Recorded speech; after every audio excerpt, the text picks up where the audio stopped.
clubs the last couple of days. You know, it's been like less than 72 hours since the Scudetto was confirmed for Inter. And I noticed like some AC Milan fans, maybe some Juventus fans, although I think it's mostly Milan fans because the crosstown rivals, they're especially jealous and bitter that they didn't win it and that Inter did. And there's a lot of whining and complaining about how, oh, why are Inter fans celebrating so much? And, oh, they saved all the tweets that I wrote 4 months ago, and they're throwing it back in my face when I was trash-talking them. Now they're trash-talking me. I got news for you. Deal with it. It's going to be another several months of this, okay? And if you can't handle rival fans bragging about a championship, you may want to look at your life and wonder if you've actually faced any actual adversity. Look, if you're a 16-year-old basement dweller living in mom's house, your family is rich, you've never really had any challenges, you're going to allow yourself to get depressed and upset and worked up about rival fans bragging about winning, earning a championship, you're soft. You are an absolute Charmin soft loser if you can't handle a little bit of gloating. Because guess what? From where I sit, if fans of these rival clubs, the next time they win a title, I expect you to gloat. I expect you to rub it in my face. And you know what I do? I take it like a man because your team earned it and my team didn't.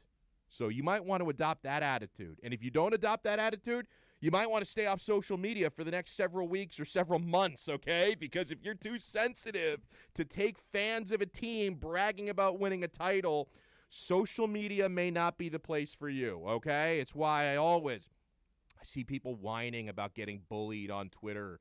I mean, first of all, is it really that serious what they're saying to you? Sometimes it is. Sometimes really awful things are said on Twitter. I don't partake in that sort of, trash talk. I don't pick on people, because of their religion, gender, whatever, race. Like, I'm not about that. I love and accept everyone. I know there are some awful things said about social media.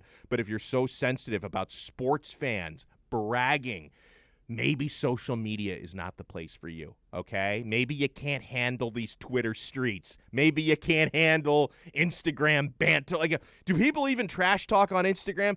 I don't spend a whole lot of time on the gram, but we've got my man Alex Aguirre here, who's like more than a decade younger than me, or at least a decade younger than me. Do you spend more time, Alex, on Instagram, or do you spend more time on Twitter? Because I'm an old fart. I spend like 95% of my social media time on Twitter. What about you? Probably 60-40, 60% Instagram, 40% really? Twitter. Yeah, like half and half. More, yeah, like it just depends on the day. When it's a big sporting event, let's say it's a big Heat game or a big Marlins game or something like that, I'll spend more time on Twitter. When it comes to like big sports news and stuff, yeah, it's going to be on Twitter. When it comes to like my just social circle, I'll spend it on Instagram. Nice. But on a day-to-day basis, just to answer your question, I spend a little bit more time on Instagram just because the more people I know use Instagram more than Twitter, but like it's like at the end of the day it's probably like 50-50. I mean, for me, like I get information from Twitter, right? Whereas Instagram, every now and then if I'm craving like looking at some yoga babes, I'll log on to Instagram. Dude, my buddy Art Morelli, who you probably, if you're on Twitter, you see me interacting with Art a lot. He has like I'm in a WhatsApp chat with him. And, like, every time he finds, like, a hot yoga babe, he sends, like, the Instagram profile in the WhatsApp chat. So, like, if you go through the people that I follow on Instagram, I'm a filthy animal, okay? Like, there's a whole lot of these yoga girls that I follow on Instagram, and it's all because of the bad influence from Art, because he always links these. So it's tremendous. So very, very, very happy Tuesday here to everyone. We are broadcasting live, as always, inside Drive Pink Stadium. And Inter Miami will be back in their home stadium here in Fort Lauderdale, Florida, on Sunday against Atlanta United. And then on Wednesday against CF Montreal. Whose home game is that officially? Because I think it's Montreal's home game officially, if I'm not mistaken. Not that it really matters because, both teams are sharing the stadium because Montreal, they are invited guests because they are banned from Canada until further notice. They're not allowed to hold sporting events in Canada. I think they can hold sporting events in Canada, but you can't have teams traveling in from other countries is the problem. That's why in the NHL, you've got a Canadian division where all the crappy Canadian teams just keep playing each other over and over again. you don't have enough Canadian teams in Major League Soccer to do that. They had to branch out and play other clubs. So the Canadian teams have made temporary homes in the United States, which is it's like a way better version of Canada anyway. I mean, you want to be south of that border, right? I know the maple syrup is better up there. The people are a little bit more polite up there. We've got more freedom down here. We've got a constitution. I don't even know if they have a constitution up there. They just make up the rules in Canada as they go along. America is where it's at. So I know that these clubs like CF Montreal and the Toronto FC, Vancouver Whitecaps, they're probably not even going to want to leave and go back to Canada when their time here is up. So I don't know. I may start a petition to allow these teams to stay in the United States because this is the most amazing country that God ever made. But long story short, CF Montreal and Inter Miami are both technically sharing Drive Pink Stadium, and I think it's Montreal's official home game next week. But I got news for you. I don't know if those fans from Montreal travel very well. Right? Because, listen, I don't know if we want the Canadians in our country right now. I'm joking. I love Canada. I've got many, many friends from Canada, and I love their bacon. But I guarantee you it's going to be a great crowd for Inter Miami. So next Wednesday here is going to be a lot of fun. And this Sunday against Atlanta United is going to be a lot of fun. So Inter Miami are finally going to be back home at this stadium. So I welcome everybody listening to us live on OnsideRadio.com. And all of the different mobile apps where we are available. In fact, if you log on to our website, onsideradio.com, you can listen live right there on the website, which is cool. But you can also, on the right side of the page, see a great list of free mobile applications that you can download on your smartphone at your convenience for free.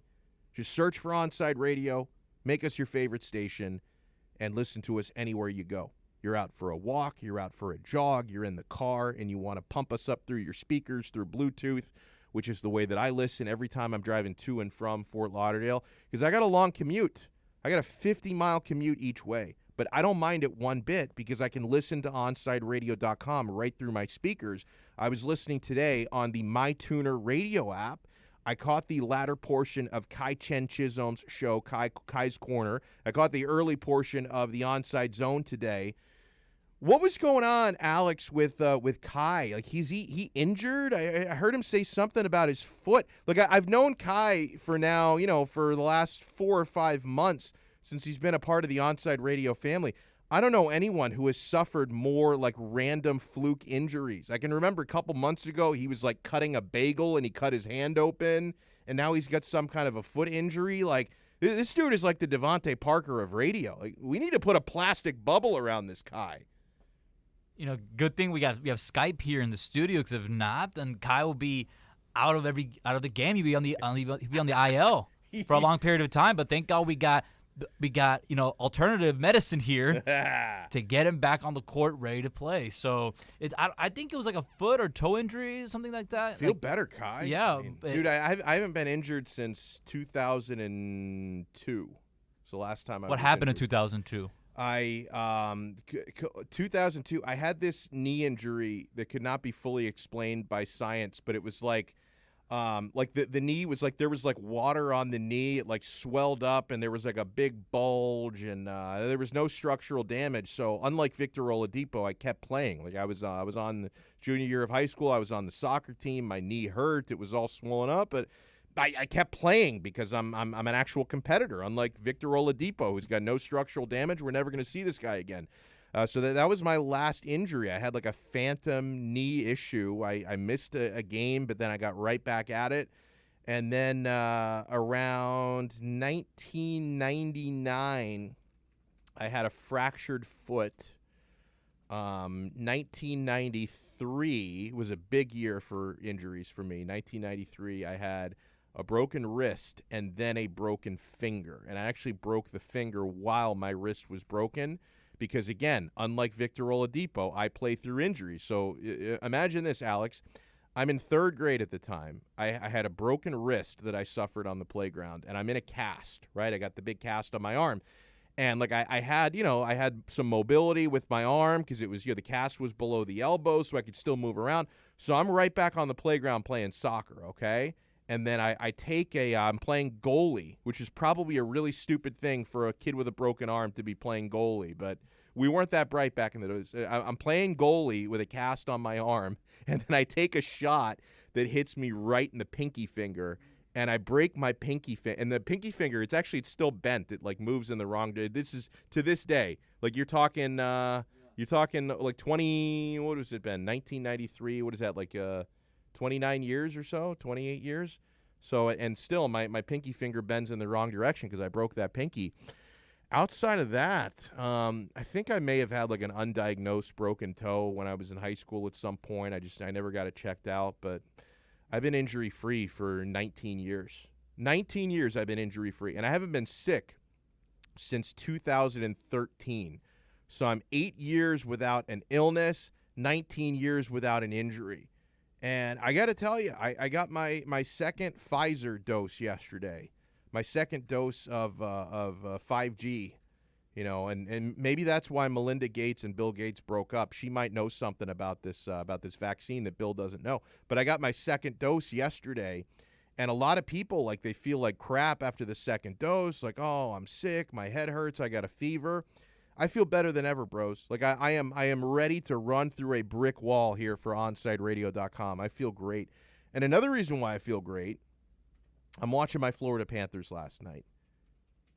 Playoff spot has been clinched for a while now, and yet this team still keeps winning games for fun, which I think is great for morale, right? Even though, and they do still have a very slim shot at the number one spot in the Discover Central Division. They're likely not going to get that. So they're going to be either the 2 or the 3 seed, and they're probably going to match up with the Tampa Bay Lightning in the first round, which is going to be really, really tough. So, the Panthers' position is essentially decided, and yet they keep winning games, which I think is great for team morale. It's great for the team character. Spencer Knight last night, the youngin', the rookie, he started in goal. He wasn't great, all right? Spencer Knight gave up a couple of goals that, you wouldn't expect a great goalie to give up, but remember how young he is. He wasn't great, but the team propped him up with their goal scoring. I mean, he gave up 4. At least one of those was on a defensive error, though not his own error, but a couple of those were his fault. But he gave up 4 goals. The Panthers scored 5. Great learning experience for the rookie. Collecting another W for Spencer Knight is invaluable, all right? And he's probably going to be our number 2 next year because Chris Drieger is going to leave as a free agent. So Spencer Knight is likely going to be our number 2 goalie next year behind Sergei Bobrovsky. So that's going to be a really good experience for him to get another win. We got a goal from Gusev, my guy, which is always sweet. The goose is loose. Anthony Duclair had that sick breakaway in overtime, which was essentially like a penalty shot. He had this breakaway. The shot was saved, but that was a great chance. He's so fast. Like, Anthony Duclair is so fast and so skilled. And then who else? Alexander Barkov. Sasha Barkov, the captain, scores the game winner in the overtime. What a season Barkov is having. Absolutely incredible. And I give this Panthers team a lot of credit. And I hope that in the playoffs we can see Aaron Ekblad again. I'm hoping for that. But the Panthers, they've got actually an insanely good record since Ekblad suffered that season-ending injury. In fact, I'm trying to pull it up here because my guy, our friend Dave Dwork from Chirping the Cats, yes, he posted the stat here. This is incredible because you remember how well Aaron Ekblad was playing right before he got injured. And when Ekblad got hurt, that awful the awful leg injury he suffered, people were saying, "Oh, this is a killer for the Panthers. That this is really going to hurt the team going forward. They might drop out of the top 3 spots. They're not going to be able to do anything in the playoffs without Ekblad." The Panthers are now 13-3-1 since Aaron Ekblad was lost for the regular season. And as Dwork writes, hard to deny at this point that there is something special about this team. And folks, I don't mean that to say that they don't need Ekblad. No, I mean it as a compliment to the Florida Panthers. One of your best players goes down with injury, and he's lost for months, and the team hasn't skipped a beat. That's depth. That's character. That's versatility.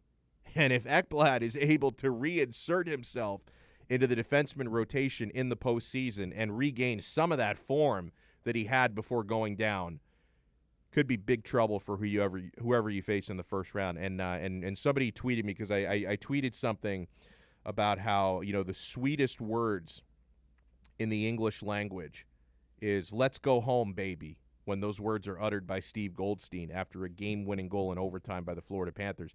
And somebody responded to that asking me, do I think the Panthers can make a deep run in the playoffs? If you can get through the first round, yes. I mean, honestly, the toughest test you have in the playoffs might actually be the first round up until you get to the Stanley Cup Finals. And I'm not guaranteeing the Panthers get to the Stanley Cup Finals, but I'm telling you, if you can find a way to beat the Tampa Bay Lightning in 4 out of 7 games, then that could be a sign that this team is ready to compete for the Cup right now. The first round is going to be incredibly tough. Hey, if you want to text us, you can get in at 844-416-8123. It's 844-416-8123. Marla is on board on the text line. She asks, you don't even have a sore arm at the injection site. Honestly, I don't. The arm feels great. Full range of motion. I drank a ton of water yesterday. I was, after I got the shot, I was like kind of stretching my arm around a little bit to say, hey, I just want to make sure this thing doesn't tighten up. I'm ready to pitch 9 innings right now, complete game. None of that 7-inning no-hitter BS. Like, I'm ready to go a full freaking and I'm not even left-handed, but I'm ready to pitch with the left arm that I got injected in. That's how good I feel right now. And, hey, Alex, I'm guessing, are we fully operational on YouTube? Or are we? Oh, I'm getting the big thumbs up. I'm going to log on there during the break. Yeah, here we go. YouTube, get in there, youtube.com, search for Onside Radio. Make sure you subscribe to our channel, and when you're in there watching us live, just smash that like button. Hit the thumbs up button, because that's gonna pump us out to more people's timelines and get more people aware of Onside Radio. Ray is saying, howdy, Donno. Everyone, congrats on reaching 500 subscribers. We're at 500. Huge. Oh, we're at exactly 500. If anyone clicks the unsubscribe button, I'm coming to your house and I'm fighting you. Like, we keep it right. We're only going to grow from here. 500, so exactly 500 subscribers. Thank you guys so much. You know what we have coming up next? Tuesday tradition. Shout out to our guy Tito Bonach, who no longer works with us, but he was actually the creator of this segment, Terrible Take Tuesday, and we continue the segment in Tito's honor. We'll air out some truly terrible takes when we come back. You guys are listening to the only locally owned sports station in South Florida. We are OnSideRadio.com. We'll be right back to the Man of the Match with Alex Donno. You can join us on the Onside Sports Line, 888-441-4623. That's 888-441-4623. Listen to OnSideRadio.com anywhere by downloading the MyTuner Radio app in your app store. Or go to MyTunerRadio.com on your web browser. OnSideRadio.com. South Florida sports leader. When you need your warehouse looking good while staying efficient, there's only one place to find the finest racks in the business. Pallet Rack City in Hialeah. 305-424-8547. That's 305-424-8547. Pallet Rack City is the company you need when you want your warehouse sporting the finest racks in the business. After all, who doesn't love a great rack? Pallet Rack City. 305-424-8547. That's 305-424-8547. At OnSideRadio.com, we chirp all day and night. It's time to do some more chirping with David Dwork at our Chirping the Cats report. The captain delivered once again for the Panthers on Monday night as Sasha Barkov scored in overtime to seal a 5-4 win over the Dallas Stars. It was the 10th time this season that Florida claimed victory during overtime, which is the most in the entire NHL. As for Barkov, he now has 8 goals and 11 points over his last 8 games. He leads the Panthers with 26 goals this season. Rookie Spencer Knight was strong once again in goal, turning aside 25 shots en route to his 4th win in as many games. Knight, less than 2 weeks removed from his 20th birthday, has become the youngest goaltender in NHL history to start his career with 4 consecutive wins. The Panthers don't play again until Saturday when they open a season-ending 2-game set against the Tampa Bay Lightning. Coach Q said he's giving the boys a couple days off, with the Cats getting back to work on Thursday when they hold a practice at the BB&T Center. Keep up with the latest on the Florida Panthers by subscribing on most platforms by searching Onside Radio, your home for South Florida sports. Now that it's springtime, it's only getting hotter here in South Florida. Make sure your AC in your home or business is running smoothly by investing in a preventative maintenance plan from M&S Air Conditioning. And M&S is a Mitsubishi Diamond Elite contractor. When you purchase a new Mitsubishi electric mini split system, you'll get a 12-year warranty. Or install a high-efficiency polarized air filter in your AC unit that captures and destroys biological contaminants to improve air quality. M&S Air Conditioning have been providing prompt, honest, and reliable service for over 30 years. Schedule service or call to get more info on our preventative maintenance plans. Call 954-421-3680 or visit ac-florida.com. Join the Inter Miami family in 2021 by becoming a 2021 season ticket member. Enjoy enhanced access benefits and pricing not available to general fans. Visit intermiamicf.com/tickets for more information. You're listening to OnsideRadio.com. Catch up anytime by downloading the MyTuner Radio app. OnsideRadio.com, South Florida's true hometown station. With Make-A-Wish, the impossible becomes possible. A girl battling cancer can become a race car driver battling the course. The boy showing all the nurses his fire trucks can take the helm of a real one. Wishes can give kids with critical illnesses the strength to keep fighting, get better, and grow up. Where there's a wish, there's a way. Wishes need you. Visit Make-A-Wish at wish.org. Welcome back to the Man of the Match with Alex Donno. You can reach out anytime on the Onside Sports Line, 888-441-4623. That's 888-441-4623.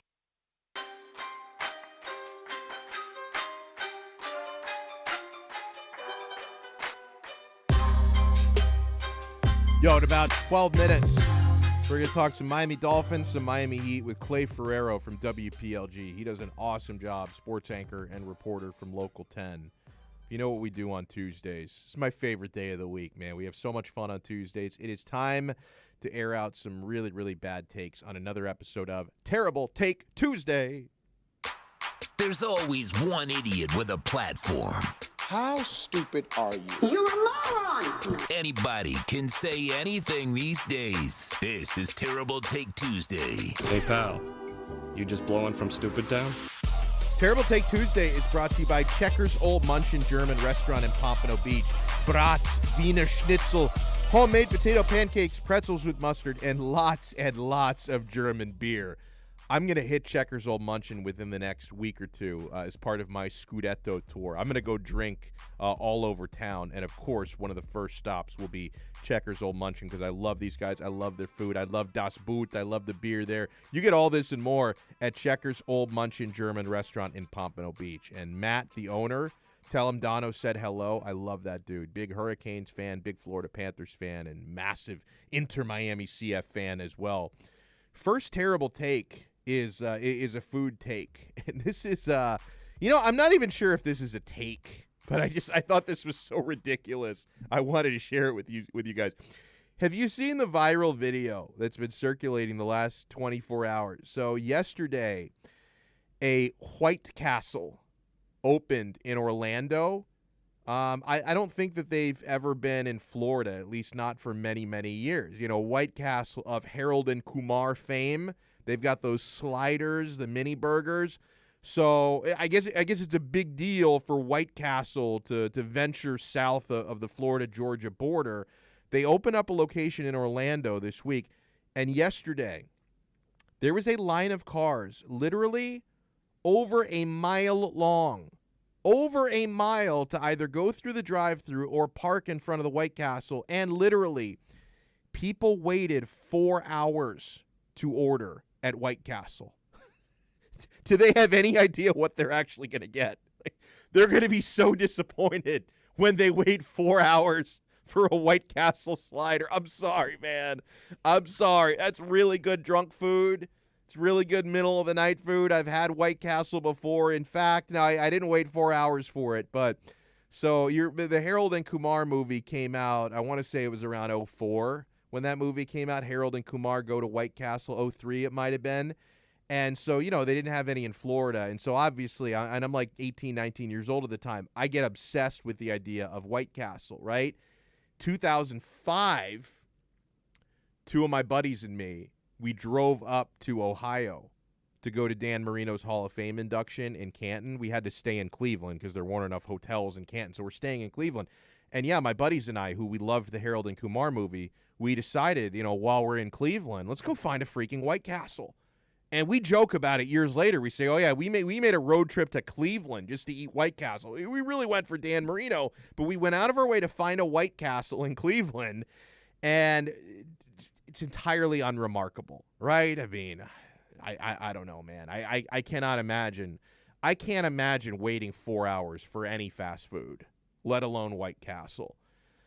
I might do it if they not 4 hours. I might do like 2 hours if they ever bring In-N-Out Burger to Florida. And I know what's going to happen. People will just like complain about it because they love complaining about In-N-Out. I think it's really good. It may be a little bit overrated because it's talked up a little bit too much, but no chance in freaking hell I'm waiting 4 hours for White Castle. And you wait 4 hours for the food, it's going to take 4 minutes before you get diarrhea afterwards. I'm just throwing that out there to the people who waited 4 hours in their car for White Castle. That's crazy. All right, this next terrible take, it comes courtesy of an NFL legend, a Pro Football Hall of Famer. I'm really surprised that he took this stance, okay? So a famous former great all-time quarterback commenting on Aaron Rodgers' situation, right? Are we all caught up on that? Rodgers wants out of Green Bay. Like, he wants their GM fired or he wants to be traded. He's very unhappy. He's threatening retirement. He wants to go, to a team that's not going to be knuckleheads and like trade up to draft a quarterback when they need to draft wide receivers.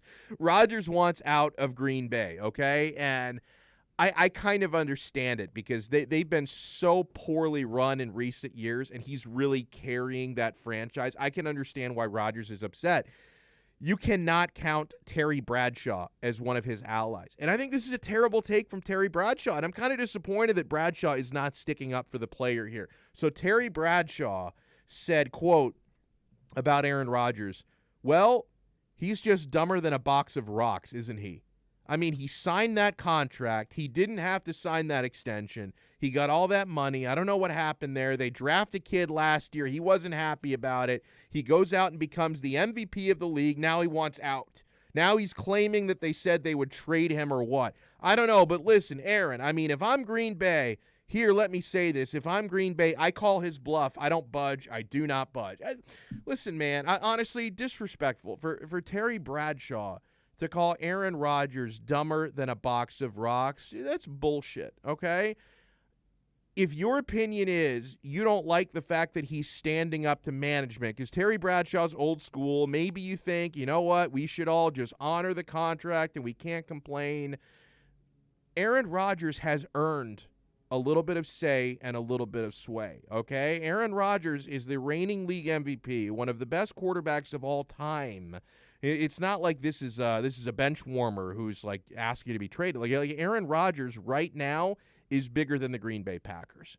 I understand Green Bay, one of the most storied franchises, but right now Aaron Rodgers is bigger than the rest of that team. He has earned the right to be upset. He has earned the right to be frustrated about the way that team is managed and the way that they've been selecting players and the way that they've been trying and failing to build around him. I think Terry Bradshaw is out of line to call him dumber than a box of rocks. I think it's ridiculous. Final of the terrible takes for today. God, somebody put this in my mentions a couple days ago on Twitter. I told them I'm not going to even dignify this with a response, but it's kind of perfect for Terrible Take Tuesday. So, Pixeled Boat tweeted, I don't know who this person is or if it's even a person. It might be a bot. But Pixeled Boat tweeted, pizza and pasta are pretty great, but Italy really dropped the ball after that. They should try inventing a third food. I don't know why we tolerate this slander. Like, this person should be reported for the most terrible take I've ever heard on Terrible Take Tuesday. Pizza and pasta, yeah, they are great. Have you ever heard of ossobuco? Have you ever heard of tiramisu? Have you ever heard of cannoli? Have you ever heard of polenta? Have you ever heard of risotto? Are you really focaccia? Are you really going to sit in my timeline and tell me that pizza and pasta are the only two foods that Italy has ever invented? I want that person banned from Twitter, and I want them executed. Like, I want it to be done publicly. Like, I want them hung in the town square. Oh, that is absolute slander right there. Pizza and pasta are pretty great, but Italy really dropped the ball after that. They should try inventing a third food. I mean, come on, bro. And like I tell you guys all the time, I don't get offended by people's political views. I don't get offended by, the usual hot button topics. I get offended by terrible food takes. Like, those are the things that offend me most. Plenty of good foods in Italy. Maybe get a little cultured, buy a plane ticket, go over there and visit sometime. 844-416-8123. That's 844-416-8123. That's Terrible Take Tuesday, brought to you by our great friends at Checkers Old Munchin German Restaurant in Pompano Beach. When we come back, we're going to talk with our good pal, Clay Ferrero from WPLG. I'll ask him if we're ever going to see Tyler Hero again. I mean, is he starting to go the way of Victor Oladipo? Keep it locked here to your home for Miami Heat fans all over the world. We are OnsideRadio.com. We'll be right back to the Man of the Match with Alex Donno. You can join us on the Onside Sports Line, 888-441-4623. That's 888-441-4623. Onside Radio, the only choice for the South Florida sports fan. Listen to every Inter-Miami CF match on your home for La Rosa Negra, OnsideRadio.com. Catch us every day on the MyTuner Radio app.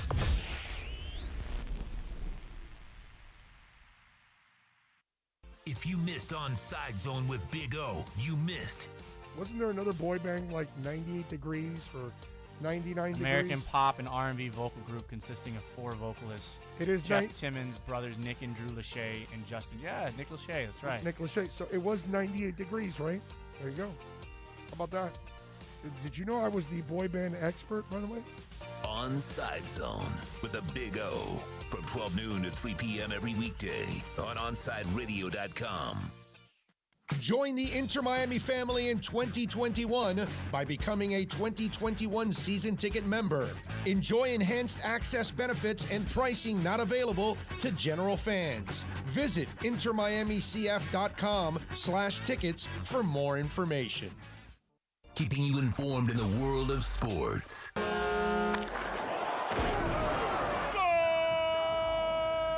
With an OnsideRadio.com sports update. Sasha Barkov sent the fans home happy with an overtime winner yesterday as the Florida Panthers beat the Dallas Stars 5-4. The Panthers skate next with the Tampa Bay Lightning Saturday. Puck drops at 7 p.m. Miami Heat welcome the Dallas Mavericks into the AAA tonight. Tip-off for that game is at 8 p.m. The Miami Marlins start a series with the Arizona Diamondbacks today. Sandy Alcantara, the ace for the Fish, will be on the mound. And Trevor Rogers, another pitcher for the Miami Marlins, won National League Rookie of the Month. You're listening to South Florida's only locally sports talk station, OnsideRadio.com. And coming up, it's more Man of the Match with Alex Donno, right here at OnsideRadio.com. Parents, we know we can't protect our kids from everything. Eventually, they're going to bump their heads or scrape their knees. But we can protect them from 6 types of cancer. HPV, or human papillomavirus, is a common, preventable virus that can cause cancer later in life. The HPV vaccine prevents human papillomavirus and all the cancers it can cause. The American Cancer Society recommends getting your sons and daughters the HPV vaccine starting at age 9 to protect them later in life. There's no need to drive around South Florida wasting valuable time looking for a new or certified pre-owned Acura. Go to the #1 volume sales dealership in the Southeast United States. Craig Zinn's Acura of Pembroke Pines. Purchase with pace and space in a dealership tailored to your needs. From home buying to providing that personal touch. Contact the 2020 Satisfaction Award winner Craig Zinn's Acura of Pembroke Pines. 888-776-5123. That's 888-776-5123. Or visit them at 15601 Pines Boulevard in Pembroke Pines. You're listening to this station with more live and local sports talk than anyone else in South Florida. OnsideRadio.com. Broadcasting from South Florida to the world. Welcome back to the Man of the Match with Alex Donno. You can reach out anytime on the Onside Sports Line, 888-441-4623. That's 888-441-4623.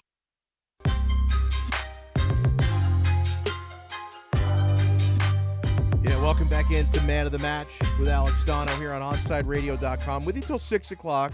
We always love bringing in our good pal Clay Ferrero, sports anchor and reporter for WPLG Local 10 here in South Florida. Clay, good afternoon, my friend. How are you? And have you recovered from draft weekend? Because I'm sure you, like us here at Onside Radio, were putting in the overtime hours this past weekend. How are you? Yeah, I'm doing great. I have. I love the draft. I love everything leading up to it. I love the few days. There's just so much surrounding it. I joke with my wife. It's like my version of a reality show, like her reality shows. The only problem is I watch the reality shows with her, so that really doesn't equate. So like it's just another reality show for me to take in. But yeah, it was fun. It was a blast. Do you think? Let's start with the first four picks because they are getting nationally applauded. Like Chris Greer is getting a lot of recognition for what he did in this draft. I mean, we look at Jalen Waddle and Jalen Phillips in the first round. Holland and Eichenberg in the second round. Are you as bullish on this draft as a lot of people seem to be? All right, let me start off the top by saying this.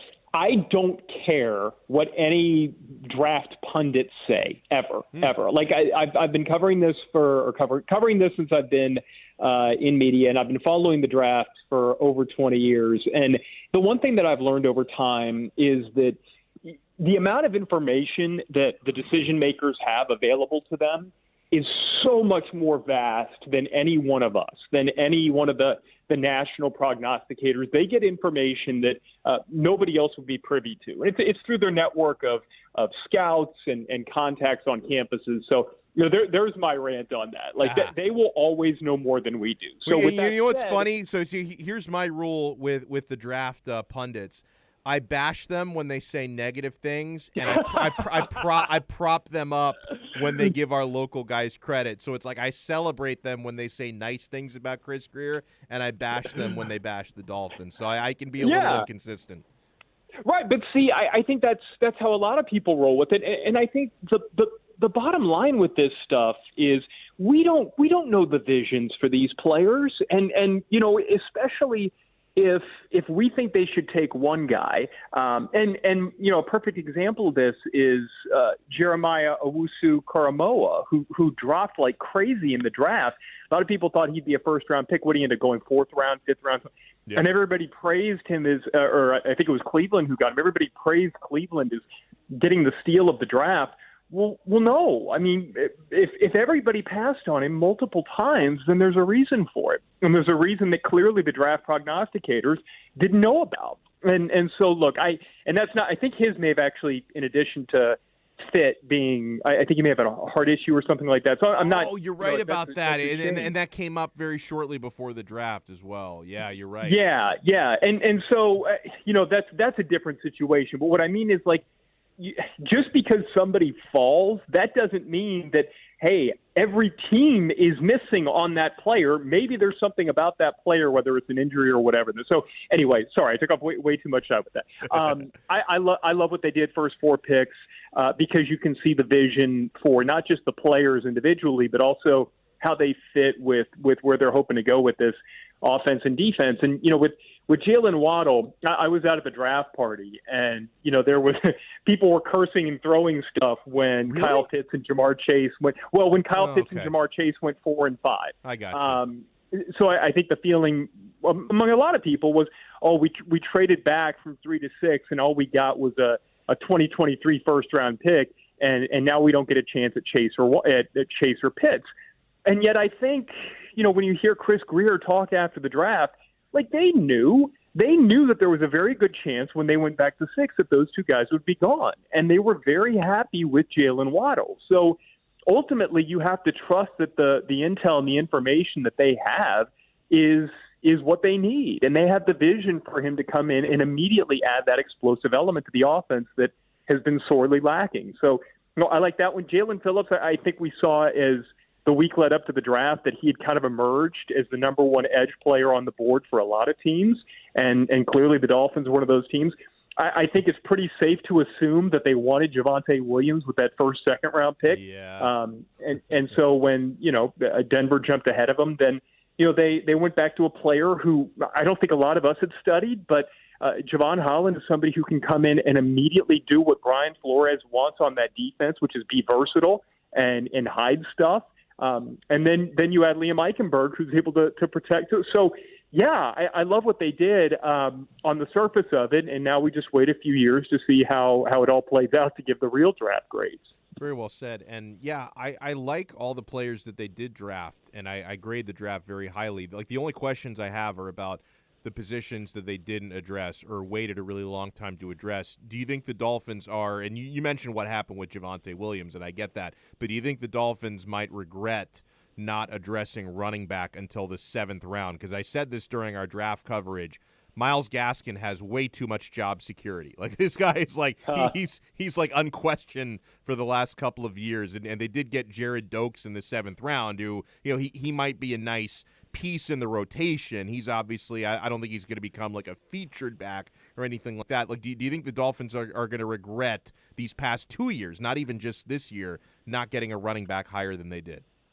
Well, yeah, and I would say this, that if I had a do-over for the Dolphins, I wouldn't have just sat there at 36, because if he was clearly who you wanted, because I think Albert Breer, before the second round even started, reported that it was pretty clear that Javonte Williams was on the Dolphins' radar, and they may have even been calling teams, or he circled them as a spot for Williams to go. So it was well known that the Dolphins were connected to Williams.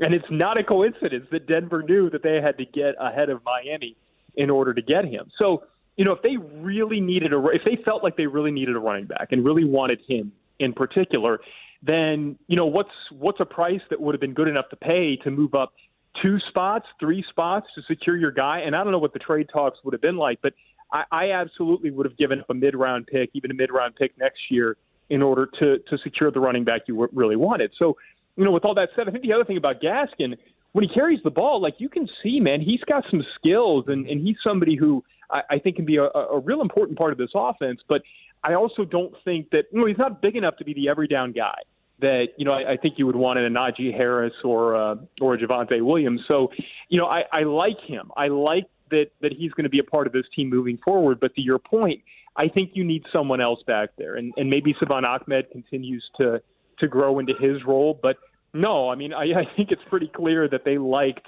a few running backs in this draft, 2 in particular, and it is a little bit of a disappointment that they didn't get one of the 2.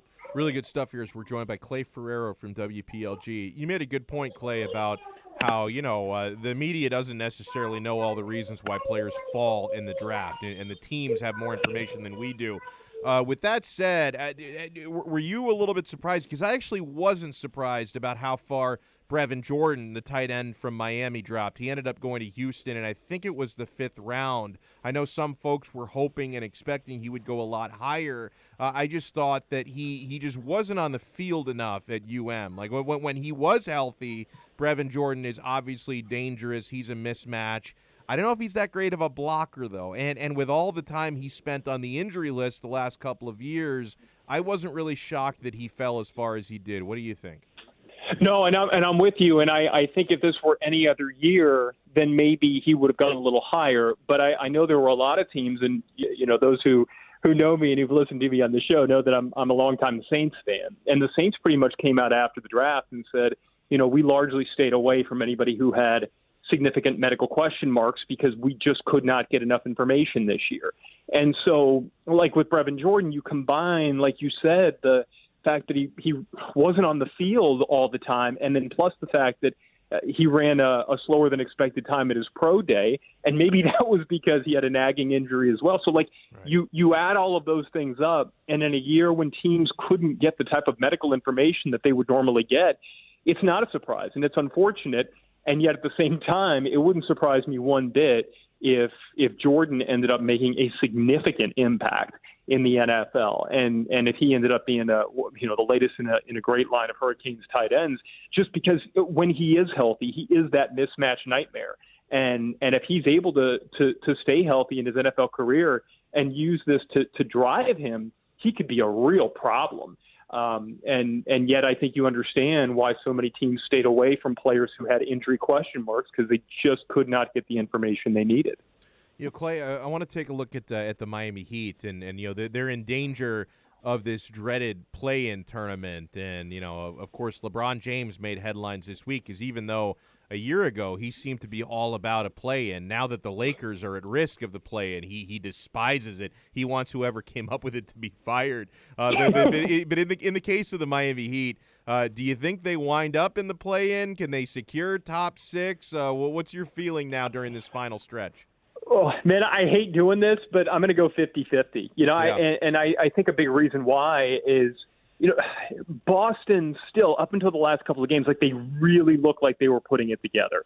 And then the fact they fell behind by 32 points at home the other night, you're like, what's up with it? And then they came back because Jason Tatum was just incredible. But then they lose at home to Portland, and who knows how significant the injury to Jaylen Brown is.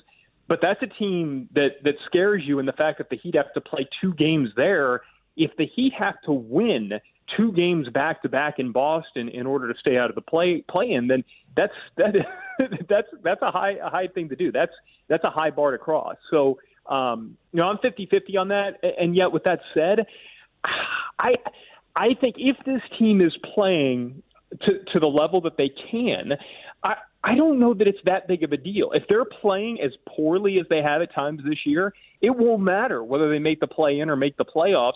They won't get out of the first round. Yeah. If they're playing to the higher level that they've played, the peaks that we've seen from this team this year, then I don't care if they're in the play-in. They'll win the first game, and they'll give whoever the 2 seed is a run for their money. So, I think the thing the last few games that you've seen is the consistency looks like it may be starting to come around, but until they do it consistently, for lack of a better word, and do it as we get closer and closer to the playoffs, it's hard to be sold yet, but there are certainly positive signs that they're turning a corner. And I'm getting frustrated with some of these injuries. I've been frustrated. How long do you think it's going to be before we see Tyler Hero again? I know it's not going to be tonight, but how long? And will we ever see Victor Oladipo in a Heat uniform again? So I think the Hero one, I'm not sure. Foot injuries are always so strange because, and we see a lot in football where a guy has a foot injury and the next thing you know, he's out for a full year. Yeah. Or it can be stuff that's really, really minor. And my guess is the fact that he's been able to play through it for the most part, it's probably not anything significant. So that one I'm not sure of. Oladipo, I would be really surprised if we did not see him again this year. And I think the big reason why is, he's going into free agency.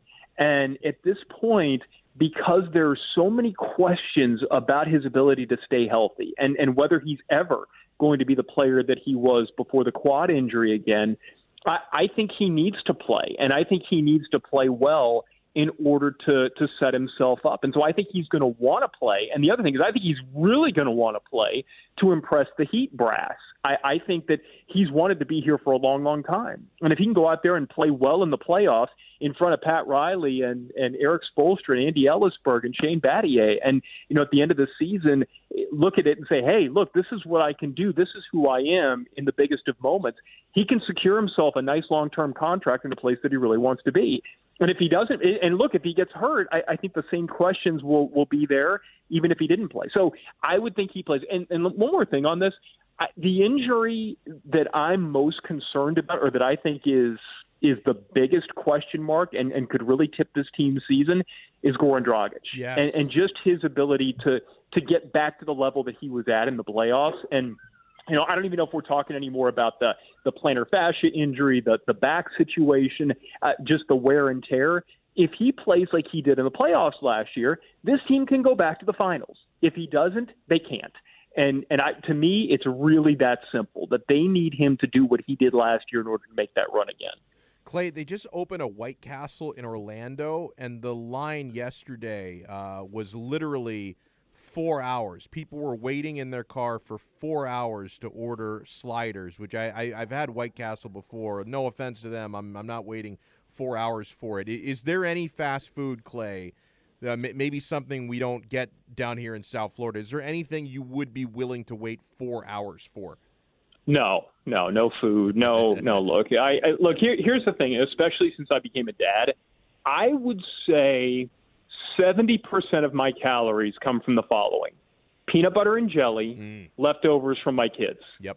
That's it. Like my palate is like so completely unrefined now that I don't care. I just don't care. So no, not for food. And here's the other thing: I had to wait in line to get a COVID test back in December. It was just one of those things where we had seen some family. It was like, all right, just an abundance of caution. Let's just make sure. No, we don't feel sick, but let's just make sure before we get back to work that everything is good. I waited 6 hours. Oh my God! In line for a COVID test. This was after Christmas, and so I will never wait in line for anything unless my life depends on it that long ever again. So forget fast food. Like it would have to be a life or death situation for me to wait that long for anything in a car. That's crazy. I got COVID tested a couple times. The longest I waited was 90 minutes, and I thought that was ridiculous. And you're there waiting oh my God! You are a saint. Like you're paid. Like you deserve some kind of knighthood for waiting. And I know you're doing it for family, which is great. But still, waiting 6 hours, you should be officially named a saint. I'll never forget it, dude. I got in line, and I actually did Heat Weekly with Tommy Tighe in the morning. And I saw the line. I was like, no, okay, I'm going to be here for at least a little while longer. Then the Buccaneers-Lions game kicked off. And I was like, okay, well, maybe I'll be able to listen to the first score. The game ended before I was even out of line. So there you go. That is wild. Make sure you follow Clay on Twitter. He's an awesome follow at ClayWPLG. And watch him on WPLG Local 10, sports anchor and reporter. Clay, thank you so much, and enjoy the rest of your week. Anytime, man. Take care. Really good stuff. Wow, 6 hours for a COVID test. And, okay, that's one of those things. When you commit to it and you're doing it to make sure, you're not going to infect relatives, you do what you got to do. Like, I understand why he waited the 6 hours. But, my God, that is way too long to wait for anything. 844-416-8123. We'll wrap up the 3 o'clock hour when we come back here on Onside Radio. Hey, make sure you step into Kai's Corner with Kai Chen Chisholm every single day from 10 a.m. to noon. And my dude's playing through injuries. I know I ripped him a little bit for getting randomly hurt all the time, but unlike Victor Oladipo, my guy Kai actually plays through pain. He was hosting his show today, so he is a tough SOB. So make sure you tune into Kai 10 a.m. to noon every day, exclusively here on OnSideRadio.com. We'll be right back to the Man of the Match with Alex Donno. You can join us on the Onside Sports Line, 888-441-4623. That's 888-441-4623. You're listening to the only sports station in South Florida that likes to take your calls. 888-441-4623. We connect with a South Florida sports fan because we are South Florida. Locally owned and operated. 888-441-4623. OnSideRadio.com. South Florida's home for real sports talk. You can connect with us at OnSideRadio.com by sending us a text at 844-416-8123. Save it on your cell phone, 844-416-8123. No better place to send your comments, ask questions, win prizes. OnSideRadio.com, the only choice for the South Florida sports fan.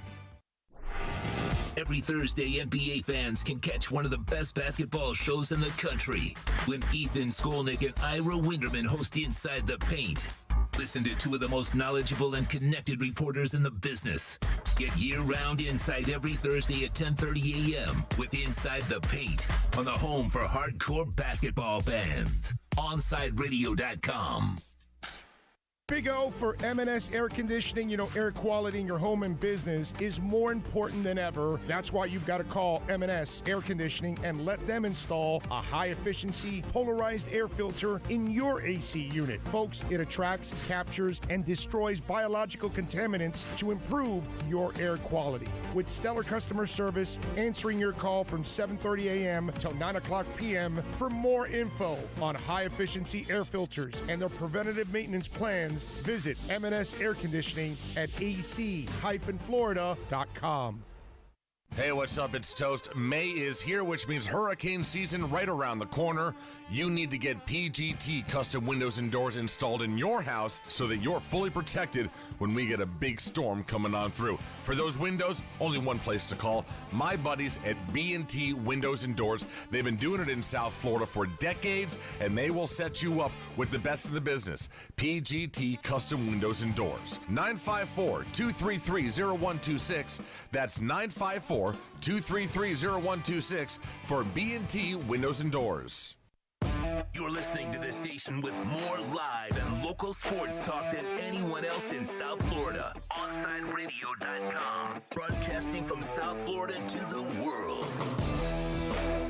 BYB Extreme Bare Knuckle Fighting Series presents BYB 5. Saturday, May 15th at the fair at Tamiami Park. Meet Dada 5000. See bare knuckle brawlers fight live in BYB's patented triangle ring. The Trigon. The smallest and most confrontational ring in combat sports. Early action includes slap fights as seen on YouTube. Buy your tickets now at BYBtickets.com for BYB 5. Saturday, May 15th. Doors open at 6 p.m. BYB is proudly sponsored by BMCHam.com. Your choice for gold and silver. BMCHam.com. When you're looking to add that extra style and protection for your home or business, visit a Shade Above Window Fashions in Davie or Sunrise, where plantation shutters are a major part of our business, and they look great in any home. We have them in white, stained colors, and wood tones. We can even motorize your shutters like the one in the OnSideRadio.com studio. A Shade Above Window Fashions, 954-434-4774. That's 954-434-4774. Love the space you live in. A Shade Above Window Fashions. You're listening to the only sports station in South Florida that likes to take your calls. 888-441-4623. We connect with a South Florida sports fan because we are South Florida. Locally owned and operated. 888-441-4623. OnSideRadio.com. South Florida's home for real sports talk. Welcome back to the Man of the Match with Alex Donno. You can reach out anytime on the Onside Sports Line, 888-441-4623. That's 888-441-4623.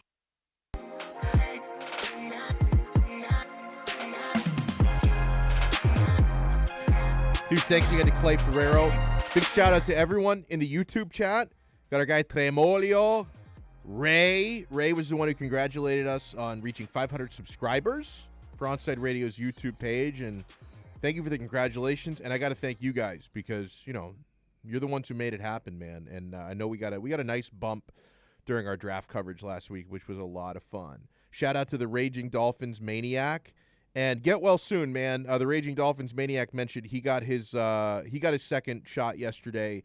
He says, I feel like I got hit by a truck. Feel better, man. That's I joked about it in the first segment. I mean, it's true, but I joked about it how I don't have any side effects. I feel fantastic. Yeah, I bragged a little bit about the fact that I haven't been sick since 2013. I haven't been injured since 2002. But in all seriousness, I feel very fortunate that I don't have side effects. And knock on wood, it's going to stay that way. I'm like 30 hours removed or 28 hours removed or something from getting, I think 28 hours removed from getting my second shot. So I feel very fortunate that as of yet I don't have any side effects. And Raging Dolphins Maniac, I hope you feel better very soon, my friend. And congratulations on getting your second shot. Let's see who else is on board. Mike No Go Zones. He says, I would only wait 4 hours for Kobe beef steak. Honestly, he's right. That might be worth it. I had, and I'm sure Mike has as well because he travels all over the world. When I've been to Japan, I was there for 10 days with my wife back in 2017, and we did visit Kobe, Japan. It's a city in Japan where, of course, they specialize in the Kobe beef. I had a Kobe steak. I didn't have to wait 4 hours for it, but it was very expensive. I found in Japan, the food is really affordable. Like you can, and I think the exchange rate was also good from the dollar to the yen, so that helped. But most everywhere you go in Japan, you can get a great meal for like $10 a person. Like it's crazy. Like the value you get for food over there is insane. The only thing that I felt like I really paid a premium for was Kobe beef. I think I paid like something like, I don't know, $80 to $100 or something like that. Like if you once you convert it to yen, whatever. Like I paid a lot of money like per person for Kobe, but dude, it was freaking worth it. It was so good. I'm not even sure I would wait 4 hours for that, but that steak is so tender, like you basically don't need a knife to eat it. Like you just fork it, and it's unbelievable. And I know that like they'll give you so-called Kobe beef over here and Wagyu beef. I don't think it's actually the same unless you have it in Kobe, Japan. So if that's something you guys want to try, put it on the bucket list because it's really incredible. We've also got Jimmy Shore in the chat. Let me see who else. I think that's it now. We got a lively YouTube chat going. So if you find us on YouTube, youtube.com, search for Onside Radio. Subscribe to our channel. We continue to grow. We've only been on YouTube for a couple months, so we're trying to grow as fast as possible. And if you have a Google account, you can chat with us live on YouTube. It's a lot of fun. We'll get the 4 o'clock hour going when we come back. By the way, today is a really important holiday. And I'm sorry that I went a full hour without mentioning it. We're going to right that wrong when we come back here on Onside Radio. Hey, Onside Radio gives you a ton of options to listen to the station. You can now download free apps. Radio.net, Podbean, MyTuner Radio, Simple Radio. Download any of these free apps and listen to your favorite Onside Radio host. Visit our website, onsideradio.com, to find all these links. We'll be right back to the Man of the Match with Alex Donno. You can join us on the Onside Sports Line, 888-441-4623. That's 888-441-4623. You're listening to the home of Inter Miami CF. His strike is a decent one. It's fired into the top right corner. Gonzalo Higuain opens his account for Inter Miami. OnsideRadio.com, where the passion for La Rosa Negra runs deep. Inter Miami CF fans, join us at our new home this season for all away games as we broadcast live at Dangerous Minds Brewing Company, 1901 North Federal Highway in Pompano Beach. Join Big O and Alex Donno for the live pregame, halftime, and postgame shows while we watch the games. Enjoy meticulously brewed beer on site, delicious artisanal pizzas, live music, and giveaways. So, the new home for all Inter Miami road games is at Dangerous Minds Brewing Company at the Pompano City Mall, where they'll feature all the Inter Miami games. Follow them on Twitter at Dangerous Minds B and Facebook and Instagram at Dangerous Minds Brewing, and visit them at dangerousmindsbrewing.com. When you're looking for curtains and blinds to create a space of your own, look no further than Bandalux. Bandalux can tailor your space to your needs. Create the atmosphere and ambiance you desire. We invite you to discover it at Bandalux.com. Explore our new solar control systems, range of sustainable fabrics, and energy-efficient solutions that can improve your well-being and quality of life. Witness Bandalux Beauty. Go to Bandalux.com or follow them on Instagram at Bandalux_official. For a personal experience, A Shade Above Window Fashions in Davie and Sunrise is an official Bandalux partner. If you're a Miami sports fan, then there's only one store to go to, and that's Caneswear at Miami Fanwear in Davie. They're your one-stop shop for all your Inter Miami CF, Canes, Dolphins, Panthers, and Marlins merchandise. They have hats, t-shirts, game day jerseys, and so much more. Located at 2511 South University Drive in Davie, and open 24/7 online at caneswear.com or intermiamiwear.com. Call them at 954-835-5597. Caneswear, the spot where Inter Miami and all Miami sports fans shop. You're listening to OnsideRadio.com. Catch up anytime by downloading the MyTuner Radio app. OnsideRadio.com, South Florida's true hometown station. You're listening to the station with more live and local sports talk than anyone else in South Florida. OnsideRadio.com, broadcasting from South Florida to the world. Welcome back to the Man of the Match with Alex Donno. It's all yours. Just keep it right here. You can reach out anytime on the Onside Sports Line, 888-441-4623. That's 888-441-4623. Yeah, 4 o'clock hour of Man of the Match with Alex Donno. Oh, I'm Alex Donno. And I'm with you guys for another 2 hours. A little less than that. I got into this segment a little bit late. My apologies. Oh, man. We're going to be on with you guys until 6 o'clock here on OnsideRadio.com. Later this hour in about 15 minutes, we're going to talk with Antoine Staley from the Tallahassee Democrat. Going to talk some NFL draft, maybe some college football as well with Antoine. Of course, he covers Florida State now, but Antoine, for many years, has covered the Miami Dolphins. He's covered the Carolina Panthers, and he's covered college football. So, outside of Florida State even, he used to write for Athlon Sports. So he's covered basically every team on the planet. So we're going to talk a lot with Antoine coming up a little bit later on this hour. We got Alex Aguirre riding shotgun. We got a loaded YouTube chat. We got the text line going. If you're unable to watch and chat with us on YouTube, you can text us at 844-416-8123. That's 844-416-8123. Marla asks a really good question. Is Victor Oladipo a grifter, or is he a baker of cream pies? Because he's been throwing all those cream pies in Riley's face. I would say grifter is a great term for it. I mean, Victor Oladipo for years has wanted to be a member of the Miami Heat. Finally gets here, and now he's sitting out for eternity for fantasy injuries that don't even exist. The guy is a grifter. He's an absolute grifter and a mercenary, Marla adds in. Yeah, no doubt about that. Victor Oladipo, my God. Oh, man. Hey, ESPN, I don't know how I didn't know about this until today. ESPN is doing a Star Wars-themed Major League Baseball broadcast tonight. You might ask why. Now, ESPN did a Marvel-themed NBA broadcast last night.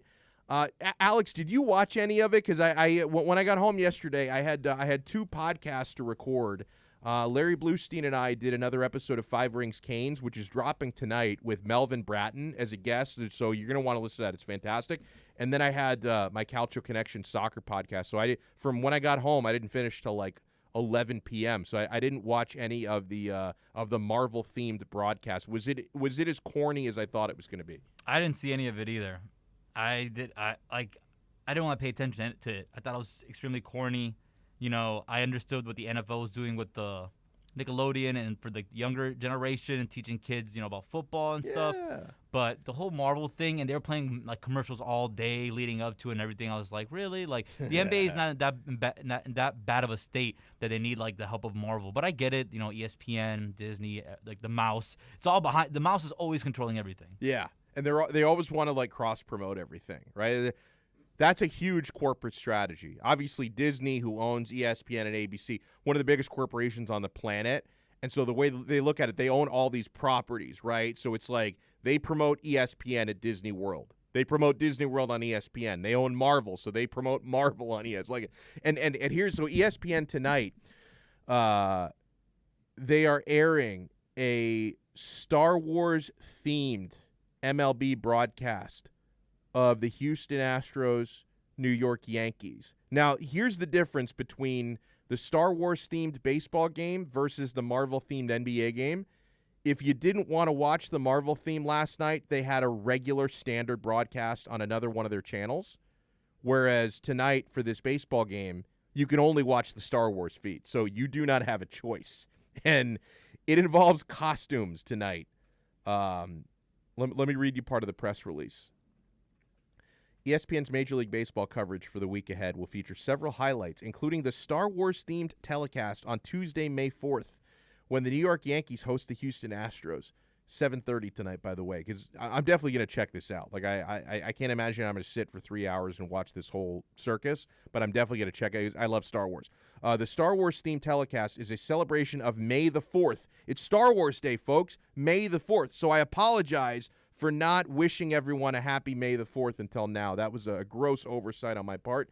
I really apologize. It's going to feature ESPN commentators dressed in full costume as Star Wars characters, plus custom on-screen animations. Carl Ravitch will be dressed as Luke Skywalker. He will provide commentary with analyst Tim Kirkchin as Yoda. I can't wait to see that. Is he wearing a mask? Like, how else can Tim Kirkchin pull off Yoda? Like, he's not green. He's got to be wearing a mask. Like, I can understand Ravitch can dress up like Luke Skywalker. He's human. Yoda is from, God, I don't know where he's from. Like, he ended up living in Dagobah. I don't know where he's from originally, but Yoda has, he's tiny. He's got a green face and large ears. I don't know how Kirkchin can do that without prosthetics or a mask. So we'll see. And Eduardo Perez is going to be dressed as a Jawa. Oh, that's going to be good. Marley Rivera will report from Yankee Stadium. I guess she won't be dressed up. It got me thinking, in honor of Star Wars Day, I want the listeners to add to this if you can. So in honor of Star Wars Day today, May the 4th, I've got some comparisons. South Florida sports figures, athletes, coaches, GMs, comparisons to Star Wars characters. Here's what I got so far. This will be a work in process throughout the show, throughout the next little under 2 hours. So I want help from the listeners.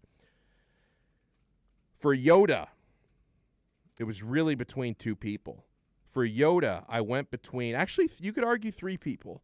I went between Pat Riley, Chris Greer, and Bill Zito, because I got to throw my man a shout. He's been doing a great job with the Panthers. I ended up settling on Chris Greer for Yoda. Pat Riley maybe slipping a little bit. Right? Pat Riley insists on keeping the children around. Tyler Hero, who we're going to talk about a little bit later for the roundtable segment. Duncan Robinson. I don't know. Riley may have lost his fastball a little bit. I'm going to go Chris Greer is Yoda. He is the supreme Jedi Master. Chris Greer right now, he's playing 4D chess. We're all playing checkers. He sees the Force like 10 steps ahead of the rest of us. Chris Greer is Yoda. I'm going to go with Pat Riley as Mace Windu. Just not Jedi Master, yes, but allowed himself to get fooled by Emperor Palpatine and Anakin Skywalker and allowed himself to get stricken down. Pat Riley, to me, he's right now in my personal power ranking. He's like a half step behind Chris Greer. So Greer is Yoda. Riley right now is Mace Windu. This one I think is very appropriate, and I will explain. For Obi-Wan Kenobi, I'm going Ryan Fitzpatrick. Let me explain why. Ryan Fitzpatrick last year, the wise, grizzled veteran, took the young, promising future Jedi in training under his wing. Ryan Fitzpatrick took Tua under his wing. Now, Fitzpatrick ended up getting stricken down. He got shipped out of town. The Dolphins didn't sign him. He goes to Washington, so he now becomes a Force ghost, the way that Obi-Wan became a Force ghost. But he took Luke Skywalker under his wing the same way Fitzpatrick took Tua under his wing. Only got to work with him for a very short time because Fitz had Tua for a year. Now he moves on. He takes his talents elsewhere. So I'm going to go with Ryan Fitzpatrick, the grizzled old Jedi. He is the Obi-Wan Kenobi, which means Luke Skywalker is Tua. Young, inexperienced, didn't do a whole lot of great things at first because for the first 45 minutes of A New Hope, Luke Skywalker was stepping on his own toes, tripping over his feet, young and experienced, didn't know what he was doing, and then he becomes, later on, the greatest Jedi Master the galaxy has ever seen, which I think will happen with Tua. So Tua is Luke Skywalker. Jar Jar Binks, Victor Oladipo. Anakin Skywalker, I'm going Jimmy Butler. Anakin Skywalker, very powerful Jedi, one of the best basketball players in the world, extremely powerful. But has he made a turn to the dark side? Let me play this again for you from yesterday. I'm wondering about this Jimmy Butler. He might be seduced now by the dark side the way that Anakin Skywalker was. You got to hear Jimmy Butler clowning Ira Winderman the other day. Are you aware of sort of how tough the schedule is down the close with 2 against Boston, 1 against Philly, 1 against Milwaukee, and 1 against Dallas? Does it almost feel maybe a little bit like pre-playoffs? That's tough for you? I don't know. I'm just saying. There's challenges. Maybe if your sorry ass was on our team, it'd be tough. But I think we'll be just fine. He's a bully. Jimmy Butler. He's turned to the dark side. He has. So the last one. So far we have Chris Greer is Yoda. Pat Riley is Mace Windu. Ryan Fitzpatrick, Obi-Wan Kenobi. Tua is Luke Skywalker. Victor Oladipo is Jar Jar Binks, just because I can't stand that guy. Jimmy Butler, Anakin Skywalker. How about this for Han Solo? Sasha Barkov, Alexander Barkov. You think about Han Solo, got the quick trigger finger, right? Han shot first against Greedo. Sasha Barkov, great in shootouts, great in breakaways, a sniper. He can score goals. He's my Han Solo.